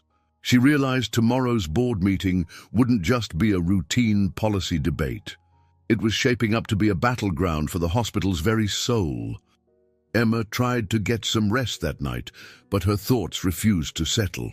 She replayed James's quiet confession in her mind, feeling empathy for the burden he carried. Silently, she vowed to do all she could to prevent history from repeating itself, if that meant standing in front of a room full of decision-makers and challenging them. She was more than ready. In the midst of her swirling anxieties, that simple pledge gave her a thread of calm to cling to. The next morning, the board assembled in the grand conference hall on the hospital's top floor. Floor-to-ceiling windows offered a sweeping view of Boston's skyline, but Emma barely took notice. She and the rest of her group, James T., Dr. Whitaker, Dr. Green, and Dr. Brown, arrived with their meticulously organized documents, ready to present their case against Dr. Phillips's fast-track program. The board members sat around a long table, each with a digital tablet and notepad. Dr. Carver, the hospital director, presided over the meeting, welcoming everyone in a businesslike tone. Dr. Phillips, wearing a self-assured expression, sat near the front with a slick slideshow ready on the projector. He stood first, launching into a well-practiced pitch about the potential benefits of fast-tracking certain transplant cases. He cited statistics on media coverage, philanthropic donations, and how a few high-profile successes could propel the hospital's standing. Emma watched the board members, noticing some nodding in agreement while others wore guarded expressions. When Dr. Phillips ended his presentation, he flashed a triumphant smile, as though already savoring the victory. Then Dr. Carver gestured for James and his group to present their counter-arguments. James stood confidently, clicking through slides that detailed success rates, risk assessments, and how improper screening led to negative outcomes at other institutions. Emma admired the calm authority in his voice. He spoke with expertise, but also with an undertone of genuine concern. Dr. Whitaker emphasized the cardiology perspective, showcasing real cases of patients who needed thorough vetting to ensure no underlying issues sabotaged the transplant's success. Dr. Green followed, highlighting anesthesia complications that could arise if candidates weren't carefully selected. Finally, Dr. Brown introduced Emma to speak about the ICU's viewpoint.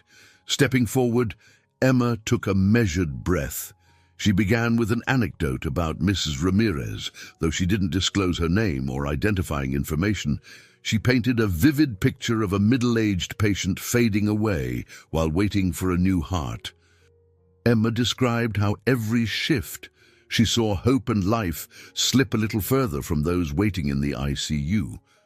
"Patients are more than numbers," Emma said, her voice carrying the urgency of someone who'd witnessed the tragedies firsthand.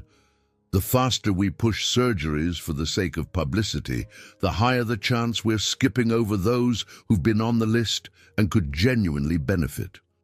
This isn't just a philosophical question. It's a matter of who lives and who might die. She concluded with a plea for balanced, ethical criteria. The boardroom was silent for a long moment after she finished.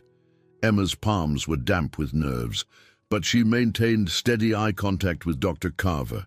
However, Dr. Phillips wasted no time, leaning forward in his seat. "These concerns are theoretical worst-case scenarios," he said, delivering a patronizing half-smile. "We have the capacity to manage high-profile cases and not neglect existing patients. Let's not forget the infusion of funding we gain by elevating our hospital's reputation." An older board member with steel-gray hair and sharp eyes chimed in. "But we must ensure the program doesn't become a publicity stunt. I'd like to see more specific data on how these proposed fast-track cases would be selected." Dr. Phillips hesitated, then provided vague assurances that rigorous guidelines would be in place. Emma bit her lip. She knew that no matter what guidelines he claimed to have, if he had the power to override them for certain individuals, patients like Miss Ramirez could be left behind. Dr. Carver attempted to mediate, asking pointed questions about both proposals. The back and forth lasted well over an hour. Emma and her colleagues presented evidence after evidence, but Dr. Phillips deftly countered, focusing on the hospital's financial woes and the promise of new sponsorship deals. By the end of the marathon meeting, the board remained split. Dr. Carver announced that they'd review all materials overnight and hold a vote the following morning. A buzz of murmurs filled the room as people packed up their things, expressions uncertain. Emma left the conference hall feeling drained. James caught up to her in the corridor, loosening his tie. "We gave it everything," he said quietly, "but I can't tell which way they'll vote." She pressed her lips together, remembering the board members' furrowed brows and calculating gazes. "Phillips's pitch is alluring," she admitted.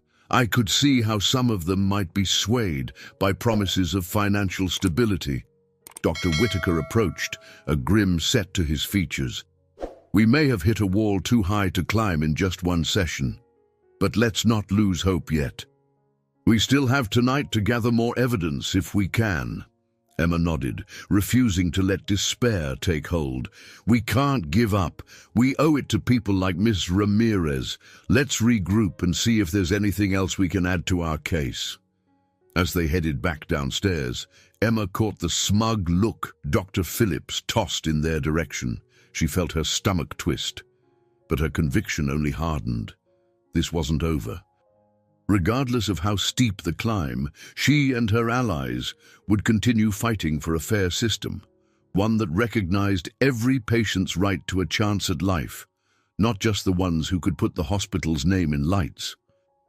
That evening, Emma and James reconvened in the nearly vacant hospital cafeteria, sharing a quick meal as they mulled over the day's events. The overhead lights cast a dull glow, and the din of the daytime crowd had vanished, leaving only a handful of staff members scattered about. Their trays of half-eaten sandwiches sat mostly untouched. The intensity of the board meeting had drained their appetites. Emma spoke first. "We need something stronger to tip the scale. Phillips's promises of sponsorships and media coverage are playing on the board's fears about the hospital's finances." James took a sip of water, his jaw tense. "I've been thinking about my old records from Chicago, cases where rushed transplants led to disastrous outcomes. I kept files because I wanted to prove my point someday. If we show them that scenario can happen here, maybe it'll be enough to change minds." "Do you have them on hand?" Emma asked, hope stirring. "I'd have to access my personal archives. They're on a secure drive. I'll see if I can retrieve them tonight, but it might be risky. The confidentiality rules are strict, and I can't expose patient identities. I'll have to redact or anonymize everything carefully." Emma nodded, determined. "Whatever you can manage could help. We just need them to see the potential tragedy, not the specifics of any single patient." Before James could respond, Dr. Whitaker appeared beside their table, a phone pressed to his ear. He ended the call and sighed. "I just spoke to an old colleague from medical school. He has experience dealing with administrators who push these flashy programs. He's sending me some guidance on how to frame the conversation for maximum impact on the board members. It may not be a silver bullet, but every bit helps." Emma offered a grateful smile. "It's good to know we aren't alone in this." "Thanks, Doctor."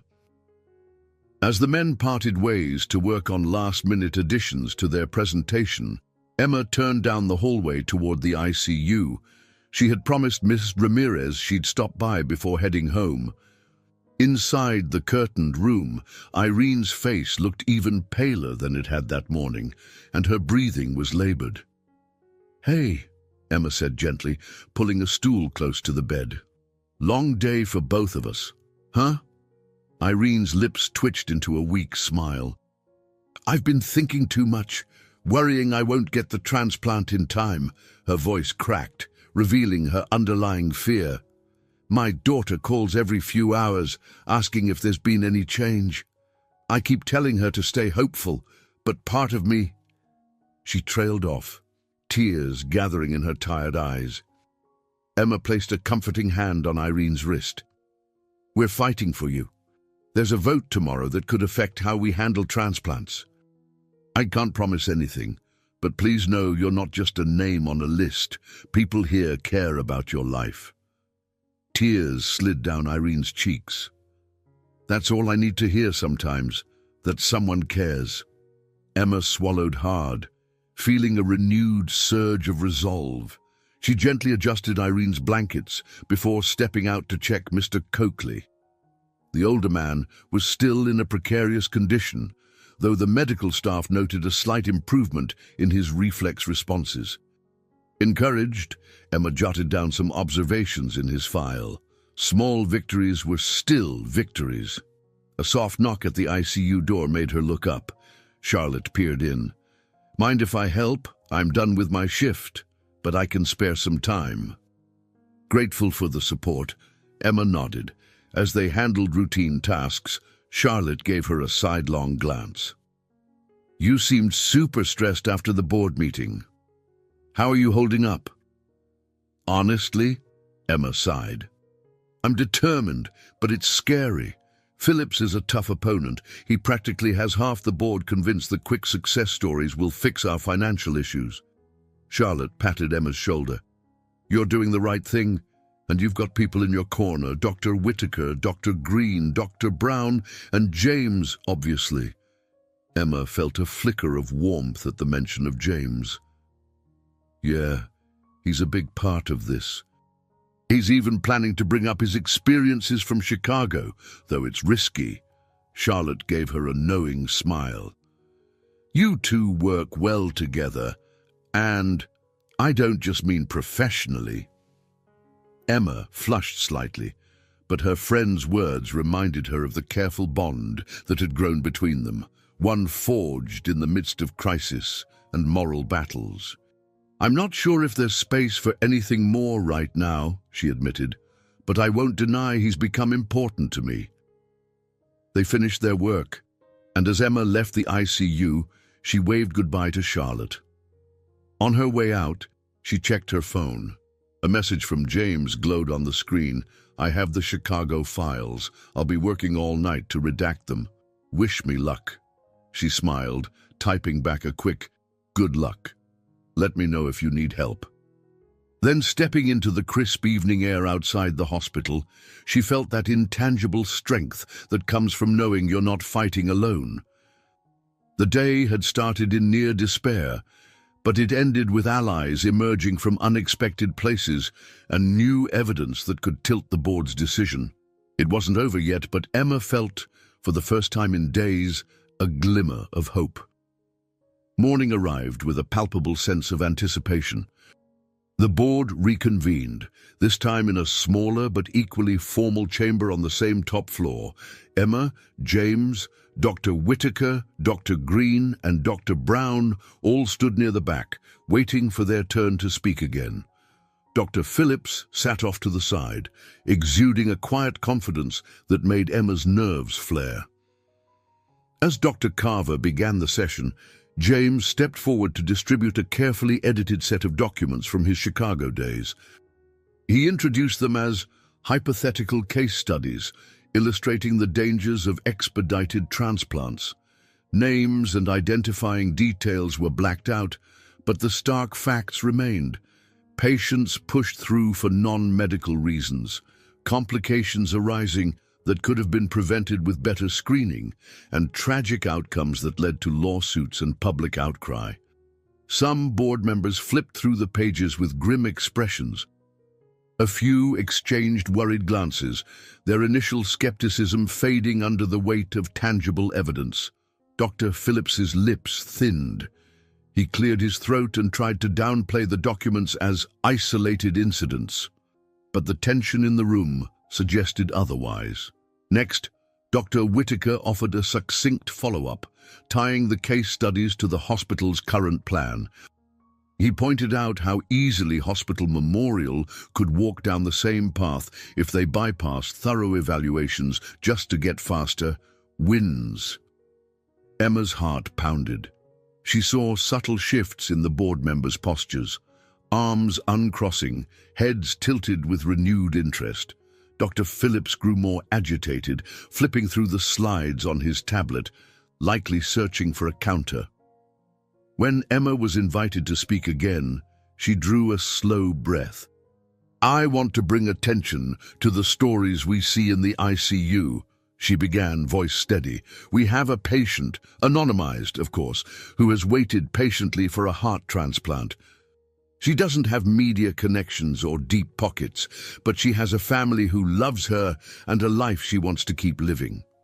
She described how the patient's condition had deteriorated, how each day the chance of a successful transplant slipped further away, and how bypassing her for a faster or more sensational case was not only a blow to fairness, but potentially lethal. A hush settled over the room when she finished. Emma scanned the board members' expressions, reading empathy in some eyes and caution in others. Dr. Phillips pinched the bridge of his nose in frustration. He finally spoke, attempting a suave counter-argument about financial realities and broader hospital sustainability, but his tone faltered in the face of such poignant testimony. Then Dr. Carver announced they'd move to a final vote. One by one, the board members stated their stance. Emma's adrenaline surged with each vote. The tall woman in the corner seat voted no to fast-tracking, leaning on the ethical concerns. An older man with a stern face voted yes, citing financial pressures. The tally inched forward, tilting precariously between the two sides. It came down to the final board member, a reserved gentleman who had remained relatively silent. He cleared his throat, glancing at Emma, at James, then at Dr. Phillips. "I respect the need for funding," he said slowly, "but these new documents and Ms. Reynolds' testimony illustrate the human cost of prioritizing expediency over medical rigor. I cannot, in good conscience, support the fast-track program." Emma's knees nearly gave out with relief as he voted against Dr. Phillips's proposal. Applause broke out from a few staff members, though the boardroom quickly regained decorum. Dr. Phillips sat stiffly, his lips pressed in a tight line. The final count stood in favor of rejecting his fast-track plan. Instead, the hospital would proceed with the more thorough, ethically grounded approach that Emma and James had championed. Dr. Carver formally concluded the meeting, praising the vigorous debate and emphasizing that patient well-being would remain at the forefront of the hospital's mission. As Emma turned to gather her things, she caught Dr. Phillips's icy glare, but she refused to shrink under it. Yes, he was still a powerful figure at the hospital, but for now their stance had prevailed. Outside, the cluster of allies, James, Dr. Whitaker, Dr. Green, Dr. Brown, and Emma exchanged relieved smiles and brief handshakes. It felt almost surreal. After weeks of tension, they had navigated what seemed like an insurmountable obstacle, thanks to teamwork, meticulous data, and unwavering moral conviction. James moved closer to Emma, still clutching the folder of redacted Chicago files. "We did it," he said, exhaling a shaky breath. Emma smiled back. "We did, though 'we' is the key word. Without your files, Dr. Whitaker's advice, Dr. Green's data, Dr. Brown's leadership, and all the hours we spent refining our arguments, it might have gone the other way." Dr. Sir Brown placed a congratulatory hand on Emma's shoulder. "Your testimony about ICU patients was the tipping point. Don't underestimate the power of real human stories." Emma felt a swell of pride, mingled with overwhelming relief. There was still plenty of work ahead, ensuring the transplant program was implemented properly, following up on patients like Ms. Ramirez and dealing with the inevitable fallout from Dr. Phillips. But this victory had awakened a new confidence in her. She sensed it in James too, as though a heavy weight had lifted from his spirit. They parted ways to return to their units. As Emma descended the elevator, her mind raced with thoughts of how Miss Ramirez might finally stand a chance at receiving the heart she so desperately needed. Yet, amid the swirl of relief and excitement, Emma also felt the fragile threads of deeper change weaving through her own heart. She'd confronted her own fears of speaking out, discovered hidden reserves of resolve, and found an unlikely partnership with a surgeon who once sat at the wrong table. The days following the board's decision felt like a whirlwind in the halls of Hospital Memorial. The fast-track transplant program had been officially set aside, giving room for a more thorough, ethically guided process. In theory, this was a triumph for Emma, James, and their allies. But reality often proved that changing policy on paper did not always translate to harmony in practice. Emma started her shift early one Friday morning, determined to check on Ms. Ramirez. The moment she stepped onto the ICU floor, she sensed a fraught energy in the air. Nurses whispered by the nurses' station, eyes flicking nervously toward Miss Ramirez's room. Emma set her purse and coat in a locker and hurried to see what was happening. Inside, Miss Ramirez looked paler than ever, her breathing shallow. An alarm on one of the monitors had started to chirp, signaling that her oxygen saturation was dropping. Emma wasted no time. She raised the head of the bed slightly, checked the IV lines, and adjusted the flow of supplemental oxygen. Dr. Whitaker joined her, scanning the latest labs. "Her heart function is worsening," he murmured grimly. "If a donor doesn't become available soon," Emma's gaze lingered on the exhausted patient. "We'll keep her comfortable," she whispered, pain lancing her chest at the possibility that Ms. Ramirez might not hold out long enough for a transplant. Before Emma could say more, Dr. Robert Phillips appeared in the doorway, an unwelcome visitor in the ICU. He wore an impeccable suit, brows drawn together in a look that oozed both impatience and smugness. "Dr. Whitaker," Phillips said curtly, "I've been reviewing the new guidelines the board approved. Quite a shift from what I proposed, but it seems we'll have to follow this path for now." Emma bristled but remained silent, busying herself with checking Mrs. Ramirez's vitals. Part of her wanted to confront Phillips, to remind him that this was exactly why they fought to avoid rushing showy procedures that might overlook patients like Miss Ramirez. But she held her tongue. She had won the policy battle, no sense igniting a personal clash in front of a critically ill patient. Dr. Whitaker maintained professional composure. "Yes, the board has spoken. We're committed to a balanced, patient-centered approach." Phillips let out a slow exhale. "Well, I'm here to see if there's any immediate opportunity to demonstrate our success under these new measures. Our donors have increased after all that publicity. Ironically enough," Emma's breath caught. It was almost painful how Phillips reduced a life-saving donation to a line item. She clenched her jaw, remembering James's words about the old fiasco in Chicago, how profit motives and media pressure could warp the entire notion of patient care. Just then, Emma's pager vibrated with an urgent call from the neuro ward. She excused herself, heart pounding. Mr. Bernard Coakley, the older gentleman who had suffered a hemorrhagic stroke, was experiencing unexpected complications. She sprinted down the corridor, praying that whatever was happening was treatable. When she reached Mr. Coakley's room, James Grant stood by the bed, expression tense as he pored over fresh CT scans with the neurology resident. The hum of the ventilator underscored the gravity of the moment. "There's increased swelling," James informed Emma, tapping a spot on the scan. "He might need a procedure to relieve the pressure, or we risk severe brain damage." Emma swallowed hard. She remembered how hopeful they'd felt when his vitals had stabilized. This setback felt like a punch in the gut.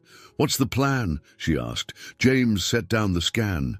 "We're prepping an emergency procedure. I've already called for an OR. Keep him as stable as possible until we're ready to move him." Emma moved quickly, ensuring Mr. Coakley's IV drips were set, that his sedation was adequate, and that his airway would remain protected. Her mind flickered back to Ms. Ramirez, who lay in another part of the ICU, fighting her own battle.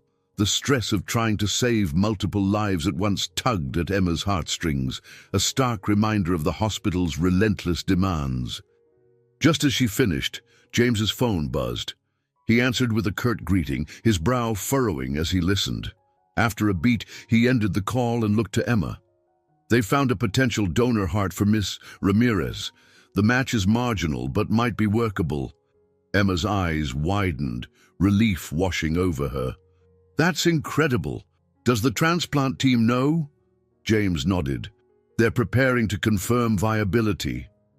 It's not perfect, but it could be her best chance." Her chest tightened with both hope and trepidation. She'd seen miracles happen in that ICU, but she also knew how quickly they could slip away.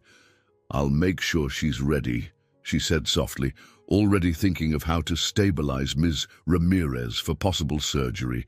James gave her a long, meaningful look. The anxiety and determination in his eyes mirrored her own. "We'll do our best on both fronts, Emma." The next hours became a blur of scheduling, tests, consults, and updates. Emma felt stretched thin, moving between Mr. Coakley's delicate neurological crisis and Ms. Ramirez's impending transplant evaluation. The hospital that morning was a stage for multiple battles at once, some purely medical, others laced with the undercurrents of politics and personal stakes. Eventually, night began to fall on Boston, the city lights twinkling through the window. Emma couldn't shake the sense that they were on the brink of a crucial turning point, one that would test not just her professional skills, but the moral convictions she'd fought to defend in that boardroom. She steeled herself, knowing the biggest challenges often came right when there seemed to be a glimmer of hope on the horizon. By the time dawn broke the following day, Emma was still at the hospital, having pulled a double shift out of necessity. Her feet ached, and her eyes felt gritty from lack of sleep, but she couldn't leave. She'd promised Mrs. Ramirez that she'd stay until there was more clarity on the donor heart. Down in a private consultation room, Emma slumped into a chair, rubbing her temples. Across from her sat Charlotte, who'd come in for her morning shift and found Emma burning the candle at both ends. "You look ready to drop," Charlotte said softly, handing over a coffee cup. "Any news about the heart match?" Emma accepted the cup gratefully. "They confirmed Ms. Ramirez is a viable candidate. We're just waiting on final tests from the donor's side. If everything checks out, she could have surgery as soon as tonight." Charlotte squeezed Emma's hand. "That's fantastic. She's so lucky to have you in her corner." A wry smile touched Emma's lips. "We all are. If Dr. Phillips had his way, Ms. Ramirez might never have had this chance." She sipped her coffee, the warmth doing little to dispel her fatigue. As she refocused on the day ahead, Dr. Marianne Brown approached with a clipboard. "Emma, there's a mandatory staff debrief this afternoon about the new transplant protocol. Since it was approved by the board, Dr. Carver wants to ensure every department is on the same page." Charlotte glanced at Emma. "You going to be awake for that?" Emma exhaled, nodding. "I'll manage. I need to be there to share the ICU perspective. But first, I need to check on Mr. Coakley." She hurried back to his room, where James and a junior neurologist were discussing next steps. The emergency procedure had reduced some pressure on Mr. Coakley's brain, though the road to recovery looked long and uncertain. James greeted Emma with a solemn nod. "Coakley's stable for now, but we'll have to watch carefully for swelling. We might need another scan by evening." Emma quietly noted the creases of exhaustion in James's expression, mirroring her own. "Anything I can do to help?" she asked. He placed a gentle hand on her shoulder. "You've already done more than enough. Get some rest if you can, even half an hour. You're no good to anyone if you collapse." Touched by his concern, Emma mustered a soft grin. "I'll see if I can find a spare moment." But with Miss Ramirez's potential surgery, his gaze flickered. "I know, it's a lot." He hesitated, then spoke in a low voice. "The weight of all this, it's not easy. But I wanted you to know. I'm grateful for your dedication. You make this place better." A gentle warmth spread through Emma's chest. Their relationship, once defined by an accidental dinner and professional formality, had deepened into something anchored in mutual respect. She remembered the heartbreak in James's voice when he recounted his Chicago experience. Perhaps in these high-stakes moments, both of them were finding a form of redemption. Several hours later, the staff debrief convened in a large conference room. Emma found a seat next to Dr. Aaron Green, who offered a small wave. Dr. Phillips was present, arms crossed, wearing an expression of studied neutrality. Emma couldn't forget his scathing look from the day before, but she forced herself to stay calm, focusing on the bigger picture, ensuring the new transplant protocol was properly implemented. Dr. Carver explained the policy changes, emphasizing the importance of thorough candidate evaluations and fairness in donor allocation. Emma and Dr. Whitaker chimed in with practical examples from the ICU and cardiology perspectives, while Dr. Green underscored anesthesiology concerns. Throughout the discussion, Dr. Phillips remained mostly silent, though his closed-off body language spoke volumes. When the meeting wrapped up, Emma's shoulders ached with tension. She wanted to believe that the hospital was truly shifting toward a more patient-centered model, but she also knew that not everyone could be won over easily. Dr. Phillips's influence still lurked around every corner. That evening, as Emma trudged back toward the ICU to check Mrs. Ramirez's final test results, she paused by a window overlooking the parking lot. Raindrops streaked the glass, distorting the bright headlights of cars leaving for the night. She let out a slow breath, reflecting on the personal price she'd paid these last few weeks. Long hours, emotional fatigue, ethical battles. Her entire life seemed to revolve around the hospital now. Yet, somewhere in her heart, she sensed a deeper purpose had surfaced. She discovered her own strength in standing up to Dr. Phillips, in collaborating with James, Dr. Whitaker, Dr. Green, and Dr. Brown. Perhaps it wasn't just about saving Miss Ramirez or Mr. Coakley. Maybe this journey was also about Emma confronting her own fears of stepping beyond her comfort zone. A pager beep jolted her from her thoughts. Dr. Whitaker's number flashed on the screen, summoning her urgently to Miss Ramirez's room. Emma's pulse quickened as she started down the corridor. Whatever awaited her now, she felt an unwavering conviction to face it head-on. She had come too far to turn back. Stepping into Miss Ramirez's room, Emma immediately sensed the shift. Nurses surrounded the bed, adjusting IV lines, speaking in hushed voices. Dr. Whitaker stood at the foot, reviewing the latest echocardiogram results. He glanced up when Emma entered, relief flickering across his features. "It's happening," he said, sounding both solemn and hopeful. "We got the final go-ahead from the transplant team. Ms. Ramirez's donor heart is en route." Emma's heart leaped. She'd spent so many hours by this woman's side, fighting for her chance at a future. Now it appeared that chance had finally arrived. "When do they plan to start?" "As soon as the organ arrives, they'll take her into surgery," Dr. Whitaker replied, turning to Miss Ramirez. Though weak, she managed a small, tremulous smile. "Emma," Miss Ramirez murmured, her voice trembling with emotion, "thank you for never giving up on me." Emma blinked back tears. "We're a team here.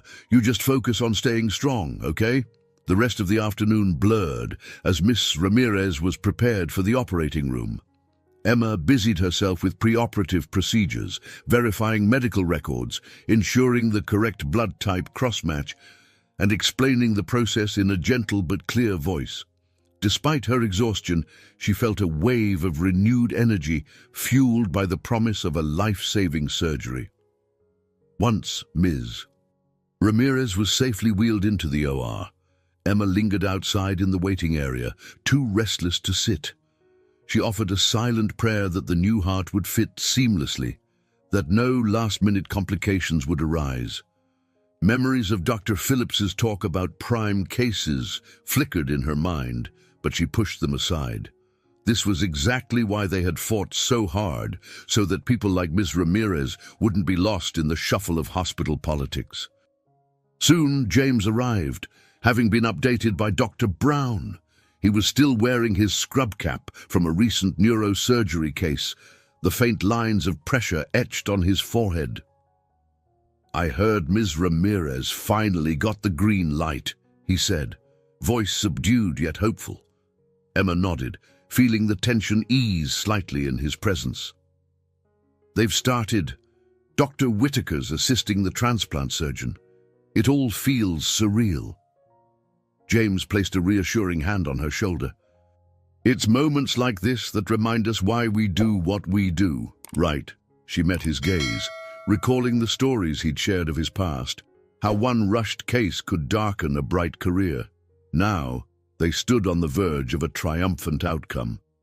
"Yes," she agreed softly, "this is why we fought." Time crawled as they waited. The OR staff came and went, occasionally providing updates. Emma paced the hallway, forced to confront the helplessness of being on the sidelines when all she wanted to do was ensure everything went flawlessly. James tried to distract her, discussing the latest research in neurology or asking about her background, but neither could suppress their underlying worry. At last, Dr. Whitaker emerged from the OR, pulling down his surgical mask. Emma rushed to him, scanning his face for signs of success or defeat. A weary but genuine smile crept across his lips. "It's in, and it's beating," he declared, voice thick with emotion. "We won't know the full outcome for a while, but so far, it looks promising."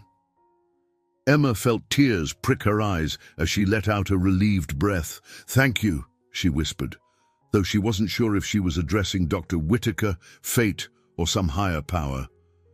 James exhaled a small sigh, a gentle hand at her elbow, sharing in her moment of joy. They were only at the beginning of Mrs. Ramirez's recovery, but Emma allowed herself to celebrate this fragile victory. There would still be challenges, risk of rejection, infections, months of close monitoring. But for now, the tide had turned in a positive direction. Later that night, Emma found herself back in the ICU, ensuring Mrs. Ramirez was settled in her post-op bed. Machines beeped in controlled rhythms, indicating that the new heart was functioning steadily. Emma's exhaustion melted into a sense of awe, watching the faint rise and fall of Mrs. Ramirez's chest. If all went well, this woman would return to her family, freed from the shadow that had haunted her for so long. Moments after finishing her checks, she stepped out to find James leaning against the hallway wall, arms crossed lightly. He wore an expression of quiet contentment. As Emma joined him, he cleared his throat. "It's almost like the end of a chapter," he said, voice hushed. "Not just for Ms. Ramirez, but for all of us. We've proven that careful evaluation and perseverance can work, no matter what people like Phillips say." Emma offered a smile, her eyes shining with unshed tears. "It feels like a personal transformation too. I never thought I'd get so involved in policy or big-picture debates, but here we are." He nodded, warmth in his gaze. "Here we are, indeed. And we make a good team." She couldn't help the small laugh that escaped her lips. A team, that was what they had become, from an accidental dinner date to co-combatants in a hospital war. In that fleeting moment, Emma felt a new confidence, as though the obstacles that once seemed insurmountable had forged a stronger version of herself. They parted ways soon after, knowing the coming days would require vigilance over Ms. Ramirez's fragile post-op state. "Yadil," Emma felt a deepening sense of calm settle in her chest, a sense that the trials she'd faced had awakened a resilience she never knew she had. And somehow she suspected James felt the same. In the ensuing week, Ms. Ramirez's transplant recovery went better than most dared to hope. Each day brought incremental improvements. Her lungs cleared more efficiently, she needed less ventilatory support, and her color began returning to a healthier hue. Emma was elated to see these positive signs, especially given how close Ms. Ramirez had come to losing her chance. But the hospital rarely paused for victory laps. While Emma and the ICU team focused on Ms. Ramirez's progress, a new swirl of rumors circulated. Reports emerged that Dr. Robert Phillips might be maneuvering behind the scenes, putting pressure on influential donors to question the hospital's slower but safer transplant approach. One overheard conversation implied Phillips was lobbying for a re-evaluation of the newly established protocols, claiming the hospital risked wasting precious organs on borderline patients. When Emma heard these whispers in the staff lounge, her jaw tightened. She recalled Phillips's dismissive attitude toward Miss Ramirez, how he'd practically labeled her a lesser candidate. Miss Ramirez was now living proof that thorough screenings and timing saved lives. If Phillips had his way, more patients in similar circumstances could be overlooked. Later that day, Emma met with James, Dr. Whitaker, Dr. Green, and Dr. Marianne Brown in the same 10th floor conference room that had become their war room. Dr. Brown began, arms folded. "I've received word that Dr. Phillips is trying to call an emergency hospital council meeting. He wants to introduce revisions to the transplant policy." Dr. Green shook his head. "We literally just settled this. The board voted. This is a blatant attempt to undermine the decision." Dr. Whitaker's face hardened. If he's got powerful donors in his corner, he might push the administration to hear him out again. Emma felt a flicker of frustration. How many times do we have to prove the same point? Miss Ramirez's successful transplant alone should speak volumes. James, who had been silent, finally cleared his throat. "We can't assume logic will prevail, not when politics are involved. Phillips wants a final stand. We need to meet him with clear evidence and show that rushing or cherry-picking transplants isn't just unethical, it's dangerous." Dr. Brown nodded, turning to Emma. "You've been closest to Mrs. Ramirez's case. Her improvement is a testament to how correct triage can work wonders. Think you can gather her relevant data without breaching confidentiality to present at this meeting if it happens?" Emma's brows lifted. "Yes, I have her progress notes, daily vitals, all the documented improvements.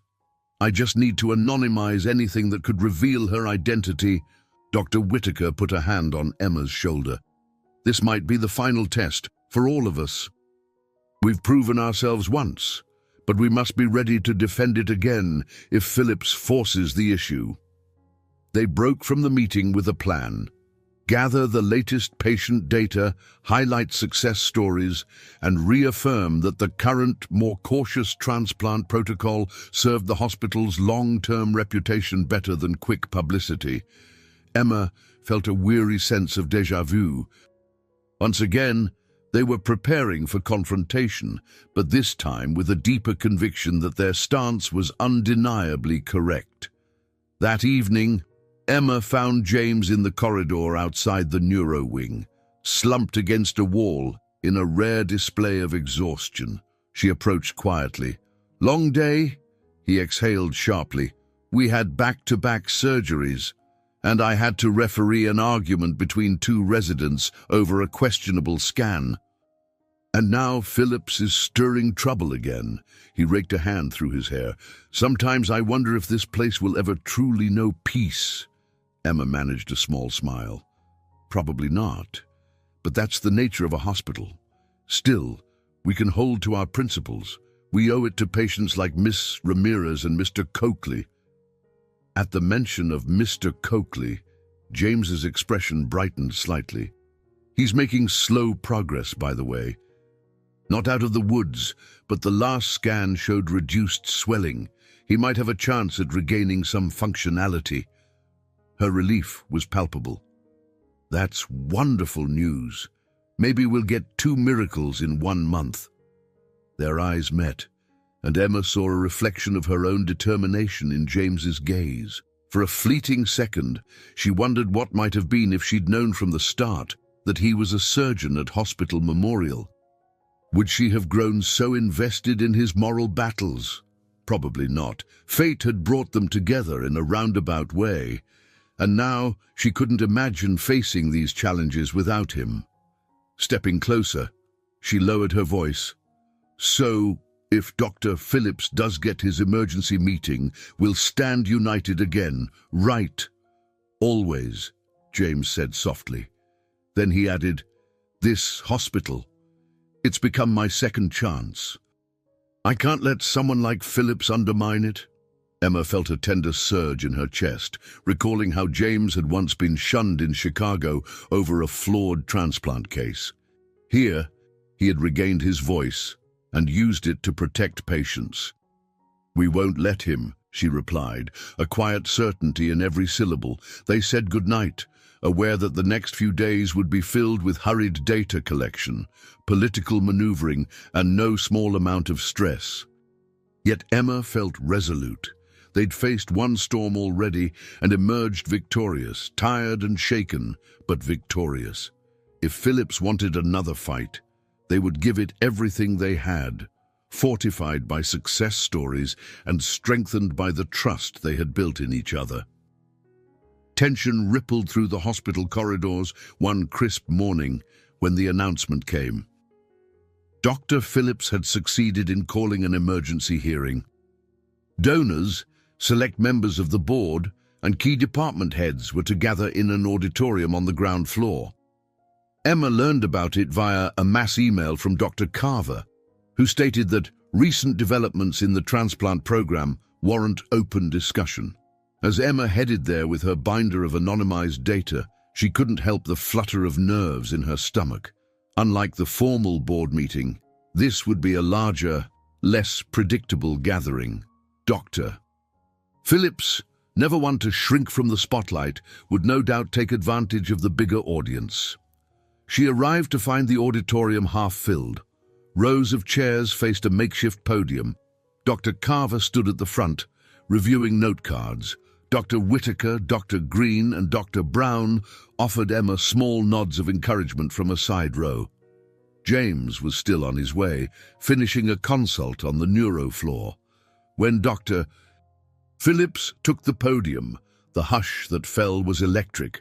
He launched into a polished speech, lamenting the inefficiencies in the new transplant guidelines, claiming they would limit our ability to help patients swiftly and decisively. He painted the old fast-track concept as a surefire method to attract philanthropic support, crucial for the hospital's future. Emma glanced around. She saw some furrowed brows, but also a few intrigued faces, likely donors who harbored concerns about how their money was being spent. This was Phillips's arena, stoking financial fears to gain leverage. She caught sight of James entering quietly at the back, slipping into a seat. He nodded once at Emma, and she felt her shoulders relax a fraction. They'd faced Phillips before, but now was the time to reveal the real-world success of the new approach. Finally, Dr. Carver invited anyone with counterpoints to speak. Dr. Whitaker led off, reminding the audience that swift doesn't always mean safe in transplant medicine. He underscored the complexities of matching donor organs, emphasizing that a single botched case would harm not just the patient, but the hospital's reputation for years. Next, Emma took a steadying breath and approached the microphone. She introduced herself as Emma Reynolds from the ICU, her heart drumming a frantic beat. With practiced resolve, she shared select details of Ms. Ramirez's journey, presenting her progress with daily vital charts, annotated and anonymized, to show the life-threatening decline and subsequent revival after thorough screening, and the proper wait for a suitable heart. "She's still recovering," Emma stated, clearing her throat. "But each day, she grows stronger. If we had rushed to find any available organ without the right criteria, or if we had deemed her unworthy of the limited resource, we might not have seen this outcome. This isn't theoretical. It's a real life, one that could have been lost. A ripple of murmurs passed through the crowd. Emma spotted a few nods, some glimmers of understanding.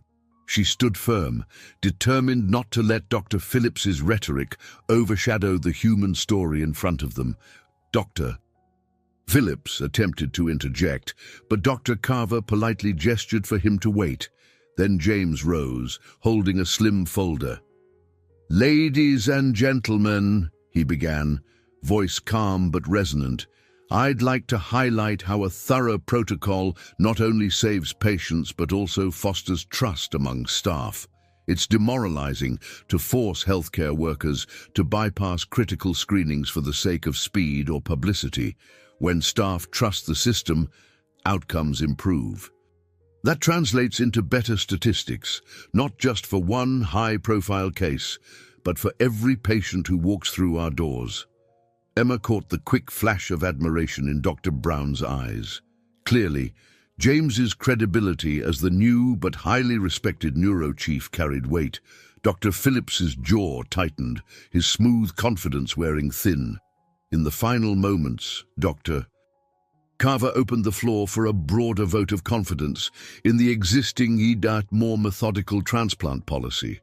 Donors and department representatives hesitated at first, but the combination of Whitaker's medical gravitas, James's unwavering logic, and Emma's poignant patient story tipped the balance. One by one, key figures voiced their support. The tension broke like a fever. Dr. Phillips stood rigid, face tight with frustration. While he still wielded influence, it was clear he lacked the groundswell needed to topple the carefully constructed arguments. When Dr. Carver announced that the hospital would formally uphold the new transplant approach, the modest applause that echoed through the auditorium felt like a resounding victory. People filed out, buzzing about Ms. Ramirez's case. Emma remained in her seat for a moment, letting the relief wash over her. This was not just a repetition of the board meeting, it was a larger reaffirmation, a second reckoning that left little room for Phillips to maneuver. James approached, extending a hand to help her stand. "You did great," he said quietly, a broad smile chasing away his usual reserve. "Ms. Ramirez's story. It's the best proof we have of why we need to do things the right way." Emma squeezed his hand in gratitude. "We all did this together," she replied, her voice thick with emotion. "And now, hopefully, we can focus on what truly matters, our patients, without constantly looking over our shoulders." A few rows away, Dr. Whitaker, Dr. Green, and Dr. Brown offered Emma and James congratulatory nods. Their small coalition felt stronger than ever, bonded by trials and triumphs alike. As Emma left the auditorium, she felt a sense of resolution settle over her. They had confronted not just the external obstacles of politics and ambition, but also the internal fear that speaking up might cost them dearly. Instead, it had led them to a place of clarity, where dedication to each patient's life shone brighter than any headline or sponsorship deal. Emma arrived at Hospital Memorial early, drawn by a sense of promise in the crisp morning air. The tension that had clung to the corridors for weeks finally seemed to ebb, replaced by a quieter, more hopeful energy. Dr. Phillips's second defeat in the emergency hearing had solidified the hospital's commitment to a thorough, patient-centered transplant protocol. People spoke of the shift in subdued tones, cautious optimism tempered by the realities of hospital life. She headed first to the ICU, where Ms. Ramirez, now 3 weeks post-transplant, was steadily regaining her strength. Stepping into the room, Emma was greeted by a sight that made her heart soar. Irene Ramirez, sitting upright, pale but alert, cautiously lifting a spoonful of broth to her lips. The oxygen tube still trailed from her nose, but the improvement was undeniable. "Morning, Ms. Ramirez," Emma said, approaching with a soft smile. How are you feeling today? Irene paused mid-spoonful. Though her hand trembled slightly, her eyes held a new vitality. Better, I think. The food doesn't taste like cardboard anymore, so that's progress, right? Emma let out a small laugh. I'll take that as a very good sign. Irene's gaze flicked toward the large window. They told me I might be moved out of the ICU soon if this keeps up. Hard to believe I was so close to... She trailed off, a shiver passing over her features. Emma gently adjusted the blankets around Irene's shoulders. You've come a long way, and you'll keep getting stronger. Quiet footsteps in the hall drew Emma's attention, and Dr. Whitaker appeared in the doorway, his expression bright as he checked the heart monitor. Everything looks good this morning, he remarked, flipping through a chart. No signs of rejection. We'll continue the immunosuppressants, but if all goes well, you'll graduate to the step-down unit by the end of the week. Irene exhaled with relief, gratitude shining in her eyes. I owe this to all of you, every nurse, every doctor. I don't have enough words to thank you. Emma caught Dr. Whitaker's knowing smile. He gave Irene's shoulder a comforting pat before excusing himself to see other patients. As Emma finished her tasks, she felt the gentle dawn of a new phase at Hospital Memorial, one where success stories like Irene's were not overshadowed by politics or rushed ambition. Exiting the ICU, Emma headed to Mr. Coakley's room. He remained under close neurological observation, and his journey was a stark contrast to Ms. Ramirez's more rapid progress. He lay in bed, eyes half closed, the flicker of comprehension elusive.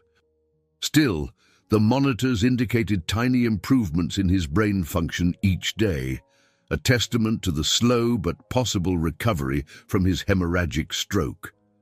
Stepping closer, Emma murmured a greeting, even though he couldn't reply in words. Sometimes she swore she saw a flicker of recognition in his eyes. She recounted little updates about the hospital, a habit she'd developed, offering a semblance of normalcy. It was a deeply rooted belief of hers that patients, even in altered states, benefited from hearing a warm human voice. Just as Emma was repositioning Mr. Coakley's pillows, she heard someone enter behind her. Turning, she found James Grant, expression quietly hopeful. His last scan showed a slight decrease in swelling, James said, glancing at Mr. Coakley's chart. We're scheduling another therapy consult. There's a chance he might respond to more tactile and verbal stimulation soon. Emma felt a wave of gratitude for James's unwavering commitment. In the swirl of controversies and administrative battles, he'd never lost sight of individual patients. That's wonderful news, she said, offering him a small, genuine smile. They left the room together, stepping into the corridor. James tucked the chart under his arm, hesitating before speaking. You're working a full shift again today? Emma nodded, hugging her clipboard. Yes, but I'm off tomorrow, thankfully. Thinking about taking an actual day of rest. James's lips curved with the faintest trace of a grin. You deserve it. After everything, we all deserve a moment to breathe. They walked on in companionable silence. Nurses and doctors bustled past, but the charged tension once so palpable seemed to have dissipated. There was still plenty of hard work, occasional emergencies, and the undercurrent of hospital politics, but the sense of crisis had eased. Later, as Emma stood in the staff lounge briefly sipping a cup of coffee, she mulled over how much had changed. She thought about that accidental dinner with James months ago, the shock of discovering he was her new boss, the swirling drama with Dr. Phillips. Now, she saw that every challenge had shaped her into a more confident and resilient nurse, someone unafraid to speak up, to confront ethical dilemmas head-on. A beep on the overhead speaker interrupted her thoughts, calling her to a short departmental briefing about the new transplant guidelines. As she headed toward the meeting room, Emma recognized that the hospital was no longer just a workplace. It felt like a crucible where her inner strengths had been honed, forging a renewed sense of purpose she'd never truly known before. 2 weeks later, Emma stepped outside the hospital's front doors to find the season had shifted. Gone was the biting chill that characterized early spring in Boston. In its place lingered softer breezes that hinted at warmer days ahead. She let the sun warm her face, reflecting on how life at the hospital had also taken on a gentler rhythm. Charlotte called her name, jogging over from the staff parking lot. "Heading out already?" her friend teased. "You're not staying for the staff luncheon?" Emma shook her head, tucking stray hair behind her ear. "I've got a family gathering tonight. My mother's coming into town, and I promised I wouldn't be late." In truth, she'd been missing the simpler parts of life outside the hospital: family dinners, quiet evenings, the smell of homemade food. Charlotte grinned. "Good for you. You've been practically living here. Enjoy the break." Emma found her car in the crowded lot and let out a content sigh once behind the wheel. It felt good to leave the hospital on time, guilt-free. The drive back to her small apartment carried an air of freshness, as though the city itself was offering her a renewed perspective. At home, she changed into casual clothes, tidied her living space, and checked the time. Her mother, Harriet Reynolds, was due in less than an hour, traveling from Cape Cod for a rare overnight visit. Emma had spent so many months buried in the hospital's drama that she realized with a pang she hadn't really caught up with her mother. Harriet's texts had grown concerned, sensing Emma's stress but never pressing her to explain. When Harriet arrived, Emma wrapped her in a tight hug, breathing in the comforting scent of lavender that always seemed to cling to her mother's clothes. "Come in, Mum. I'm so glad you're here." Harriet, a petite woman in her early 60s, surveyed the apartment with motherly scrutiny. "It's cozier than last time I visited," she remarked, eyeing the fresh bouquet of flowers on the kitchen counter, "though you still need more throw pillows." Emma laughed, flipping on a lamp. "I'll add it to my to-do list."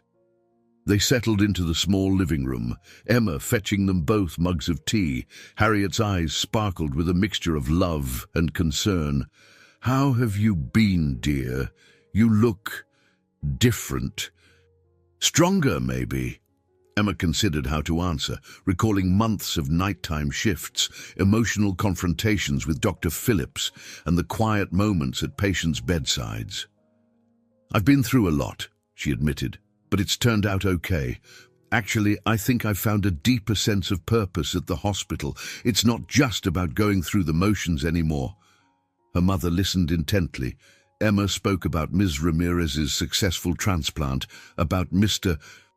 Coakley's slow but steady recovery, and how the staff had banded together to champion more ethical policies. Harriet's face softened with pride. "That sounds like important work. You always did care so deeply about people." They spent the evening reminiscing over old family stories, Harriet filling Emma in on neighborhood gossip from Cape Cod. Between laughter and warm sips of tea, Emma recognized how crucial these small pockets of normalcy were for her psyche. She felt a renewed desire to balance her life, be the dedicated nurse, but also a woman with her own passions, connections, and simpler joys. Later that night, Harriet insisted on cooking dinner in Emma's compact kitchen. As the aroma of roasted chicken and rosemary wafted through the apartment, Emma's phone vibrated with a text from James. "Mr. Coakley opened his eyes today. Responded slightly to verbal commands. Figured you'd want to know." Emma found herself smiling at the message, heat rising to her cheeks at the realization of how James's updates now felt personal, not just professional. She typed back a quick response, thanking him, a gentle flutter stirring in her chest. She wondered if Harriet noticed the subtle grin on her face. When dinner was served, mother and daughter toasted to life's small victories, Harriet's new garden patch, Emma's recent breakthroughs at work, and the comforting presence of each other. The warm glow of the lamp illuminated the table, casting soft shadows on the walls. For a fleeting moment, Emma allowed herself to relax fully, letting the wave of gratitude flood her senses. Later, as Harriet retired to the guest room, Emma lingered by the window in the living room. She stared at the faint city lights, thinking of the hospital floors where she spent so many nights. She felt a tug of nostalgia, like she was returning from a long journey to find home changed, yet somehow more welcoming. In the quiet hush of that moment, Emma recognized that her own internal world had shifted too. She was no longer the unsure nurse who'd accidentally sat at the wrong table on a blind date, nor the anxious woman grappling with hospital hierarchies. She'd grown into someone who could fight for what mattered, stand against adversity, and then still return to the warmth of family and the comfort of home. The next morning, Harriet insisted on accompanying Emma to Hospital Memorial, eager to see the place where her daughter spent so many hours and meet the colleagues Emma had spoken about with such admiration. Emma hesitated, worried that the bustle might overwhelm her mother, but Harriet was undeterred. Walking through the lobby, Harriet marveled at the neat rows of chairs, the polished floors, and the swirl of medical professionals and visitors. "So this is your second home," she teased, glancing at Emma. "Looks busier than I imagined." Emma smiled in agreement. "There's never a dull moment here." They were soon joined by Charlotte, who greeted Harriet with effusive warmth. "It's so nice to finally meet Emma's mom. She's told me all about your amazing baking skills. Any chance you brought cookies?" Harriet laughed, shaking her head. "No cookies this time, but next visit I'll remember to stock up." As they chatted, Dr. Whitaker appeared, offering a polite greeting to Harriet. "Emma's been indispensable to the ICU these past months," he said, voice tinged with genuine respect. "She has a talent for balancing empathy and practicality." Harriet's eyes shone with pride, and Emma felt a little bashful under the praise. She guided her mother to Mrs. Ramirez's room, where Harriet quietly observed the post-transplant routine. The patient rested comfortably, a slight flush of color in her cheeks, a stark contrast to the nearly lifeless form Emma had cared for weeks ago. When Miss Ramirez opened her eyes, Emma introduced her mother. Irene offered a tentative wave, still cautious with her energy. Harriet stepped closer, voice gentle. "I've heard so much about your bravery." Mrs. Ramirez smiled faintly. "I'm just thankful to be breathing on my own again. Emma and everyone here, they gave me the will to keep going." Harriet gave her hand a supportive squeeze, and Emma felt a surge of emotion at witnessing this moment of connection. So often, patients existed as names on charts or daily tasks to be managed, but Harriet's presence cast a more humanizing light on it all, like bridging Emma's private world with her professional one. Soon after, James arrived, carrying a thick folder of charts and wearing that habitual look of composed focus. Harriet observed him curiously, as Emma explained he was the head of neurosurgery. He greeted Harriet politely, acknowledging her with a courteous nod. "Emma speaks a great deal about you," Harriet remarked, tone playful. "I'm glad to see she has good support here." James's cheeks colored slightly, but he maintained composure. "We work well together," he said, leaving the sentence gently ambiguous. They parted ways so James could continue his rounds, and Emma accompanied her mother downstairs, planning to show her the garden courtyard where some patients took short, rehabilitative walks. Harriet paused at the elevator, glancing back with thoughtful eyes. "You two certainly have a connection." Emma felt heat creep up her neck. "It's complicated. He's my boss, technically. But we've been through a lot together. It's turned into a strong friendship." Harriet gave her a knowing smile. pressing the elevator button. Sometimes the deepest bonds form under the greatest challenges. Don't let titles fool you. They reached the courtyard, where a few physical therapy sessions were underway. Soft sunshine filtered between the high walls, and a gentle breeze rustled the small patches of greenery. Harriet sat on a bench, observing the determined steps of a man relearning to walk with a therapist's support. Emma recognized him as another transplant recipient from the previous year, someone who had, against odds, recovered enough to be mobile again.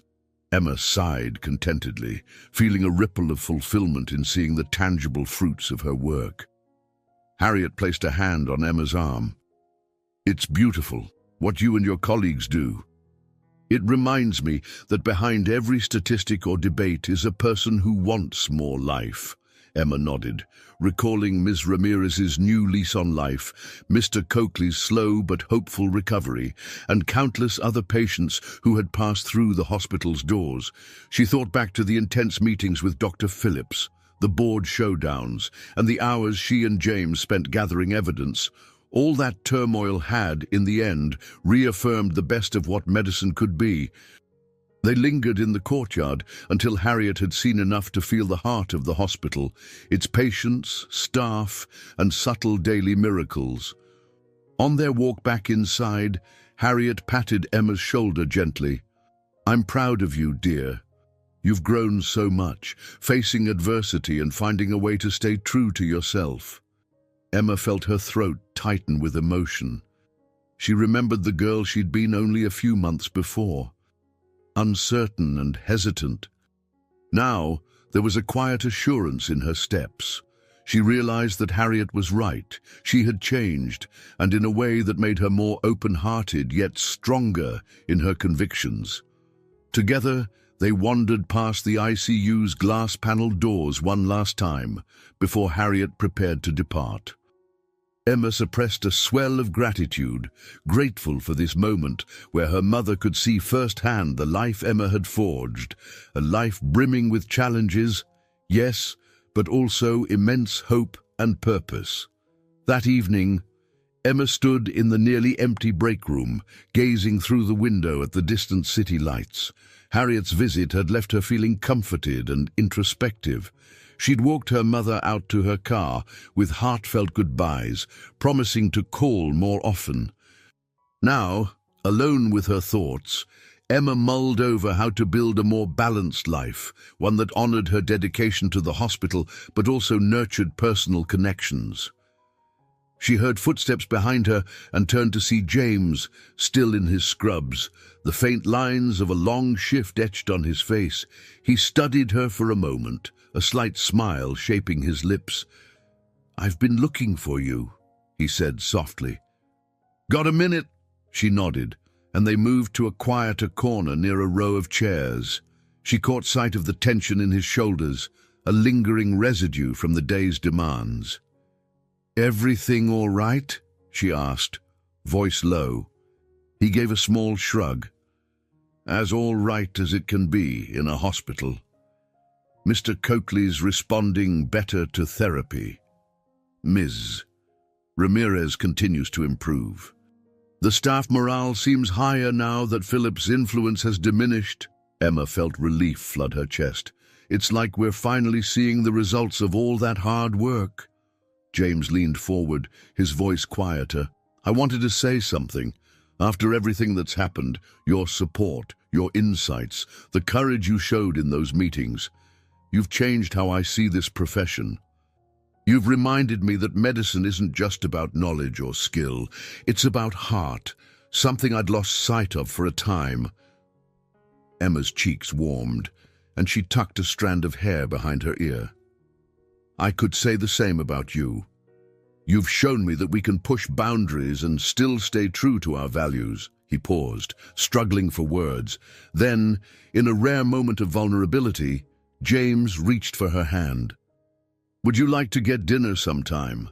Outside this hospital, no confusion about tables or blind dates this time." Her heart fluttered. She recalled the day they first met at the Bistro St. Clair, a tangled web of mistaken identity and half-truths. Now the path seemed clearer. "I'd like that," she said, a soft smile lifting her lips. They let the silence linger, a mutual understanding passing between them. Whatever lay ahead, they would face it not as strangers or uneasy colleagues, but as two people who had grown together through trials and triumphs. They parted with a warmth that felt both new and long overdue. Early the next morning, Emma entered the ICU to find Ms. Ramirez awake and smiling. The new heart had given her enough energy to sit up and chat in short bursts. Emma pulled a stool beside the bed, marveling at the woman's transformation. "I might be leaving the ICU for good soon," Ms. Ramirez said, a hint of awe in her voice. "The doctors think I can move to a regular floor. Can you believe that?" Emma's eyes glistened. "You've been through the worst, Irene. You deserve this fresh start." Irene let out a watery laugh, glancing at the door. "I plan to walk out of here on my own 2 feet, you know." Emma offered an enthusiastic nod. "And I'll be cheering you on." Later, she checked on Mr. Coakley, who was undergoing a speech therapy session with a specialist. Though his words were slurred and progress came in millimeters, his eyes held a spark of determination. She felt a surge of pride, remembering the day he'd been rushed in, hemorrhage threatening to take his life. The resilience of the human body and spirit never ceased to amaze her. At midday, Dr. Brown convened a brief staff meeting. She commended the ICU team's hard work, referencing Mrs. Ramirez's successful transplant and Mr. Coakley's gradual recovery as beacons of what Hospital Memorial could achieve when everyone aligned for the right reasons. Emma, standing in the back, felt a quiet glow of satisfaction, recalling the rocky road they had all traveled together. By late afternoon, as she wrapped up her shift, Emma found herself gazing around the ICU one last time. The beep of monitors, the purposeful strides of nurses, the muted hum of patients' families talking in low voices, it all felt like a second home. But something in her heart told her this wasn't just the end of a chapter, it was the start of a new horizon. She'd grown into a stronger, more self-assured version of herself, carrying the lessons of compassion and courage in every step. On her way out, she stopped by the same hospital entrance where she had once rushed in, frightened and uncertain about her future under the new, renowned neurosurgeon. The memory made her smile. She walked outside, letting the fresh air fill her lungs. Her phone buzzed with a message, "James," suggesting a particular restaurant that served the best clam chowder in Boston. She typed back an enthusiastic reply, excitement fluttering in her stomach. Emma took a moment to watch the late afternoon sun reflect on the windows of surrounding buildings. She felt tears prick the corners of her eyes, a wave of gratitude overwhelming her, for the patients who survived, for those who didn't, yet taught her something precious about empathy, for the colleagues who became friends, and for this version of herself who, through adversity, had discovered a wellspring of strength and love she never knew she possessed. She headed to her car, keys jingling in her hand, heart light despite the exhaustion in her muscles. A few months ago, she couldn't have imagined how a mistaken seat at a blind date would unravel a journey so profound. Now, she welcomed whatever tomorrow might bring, each day a testament to hope, resilience, and the quiet, determined spirit that made her not just a nurse, but a guardian of life's fragile miracles. I hope you enjoyed today's story. Subscribe to the channel so you don't miss more stories like this. Leave a like and comment below what you thought of the story. See you in the next video.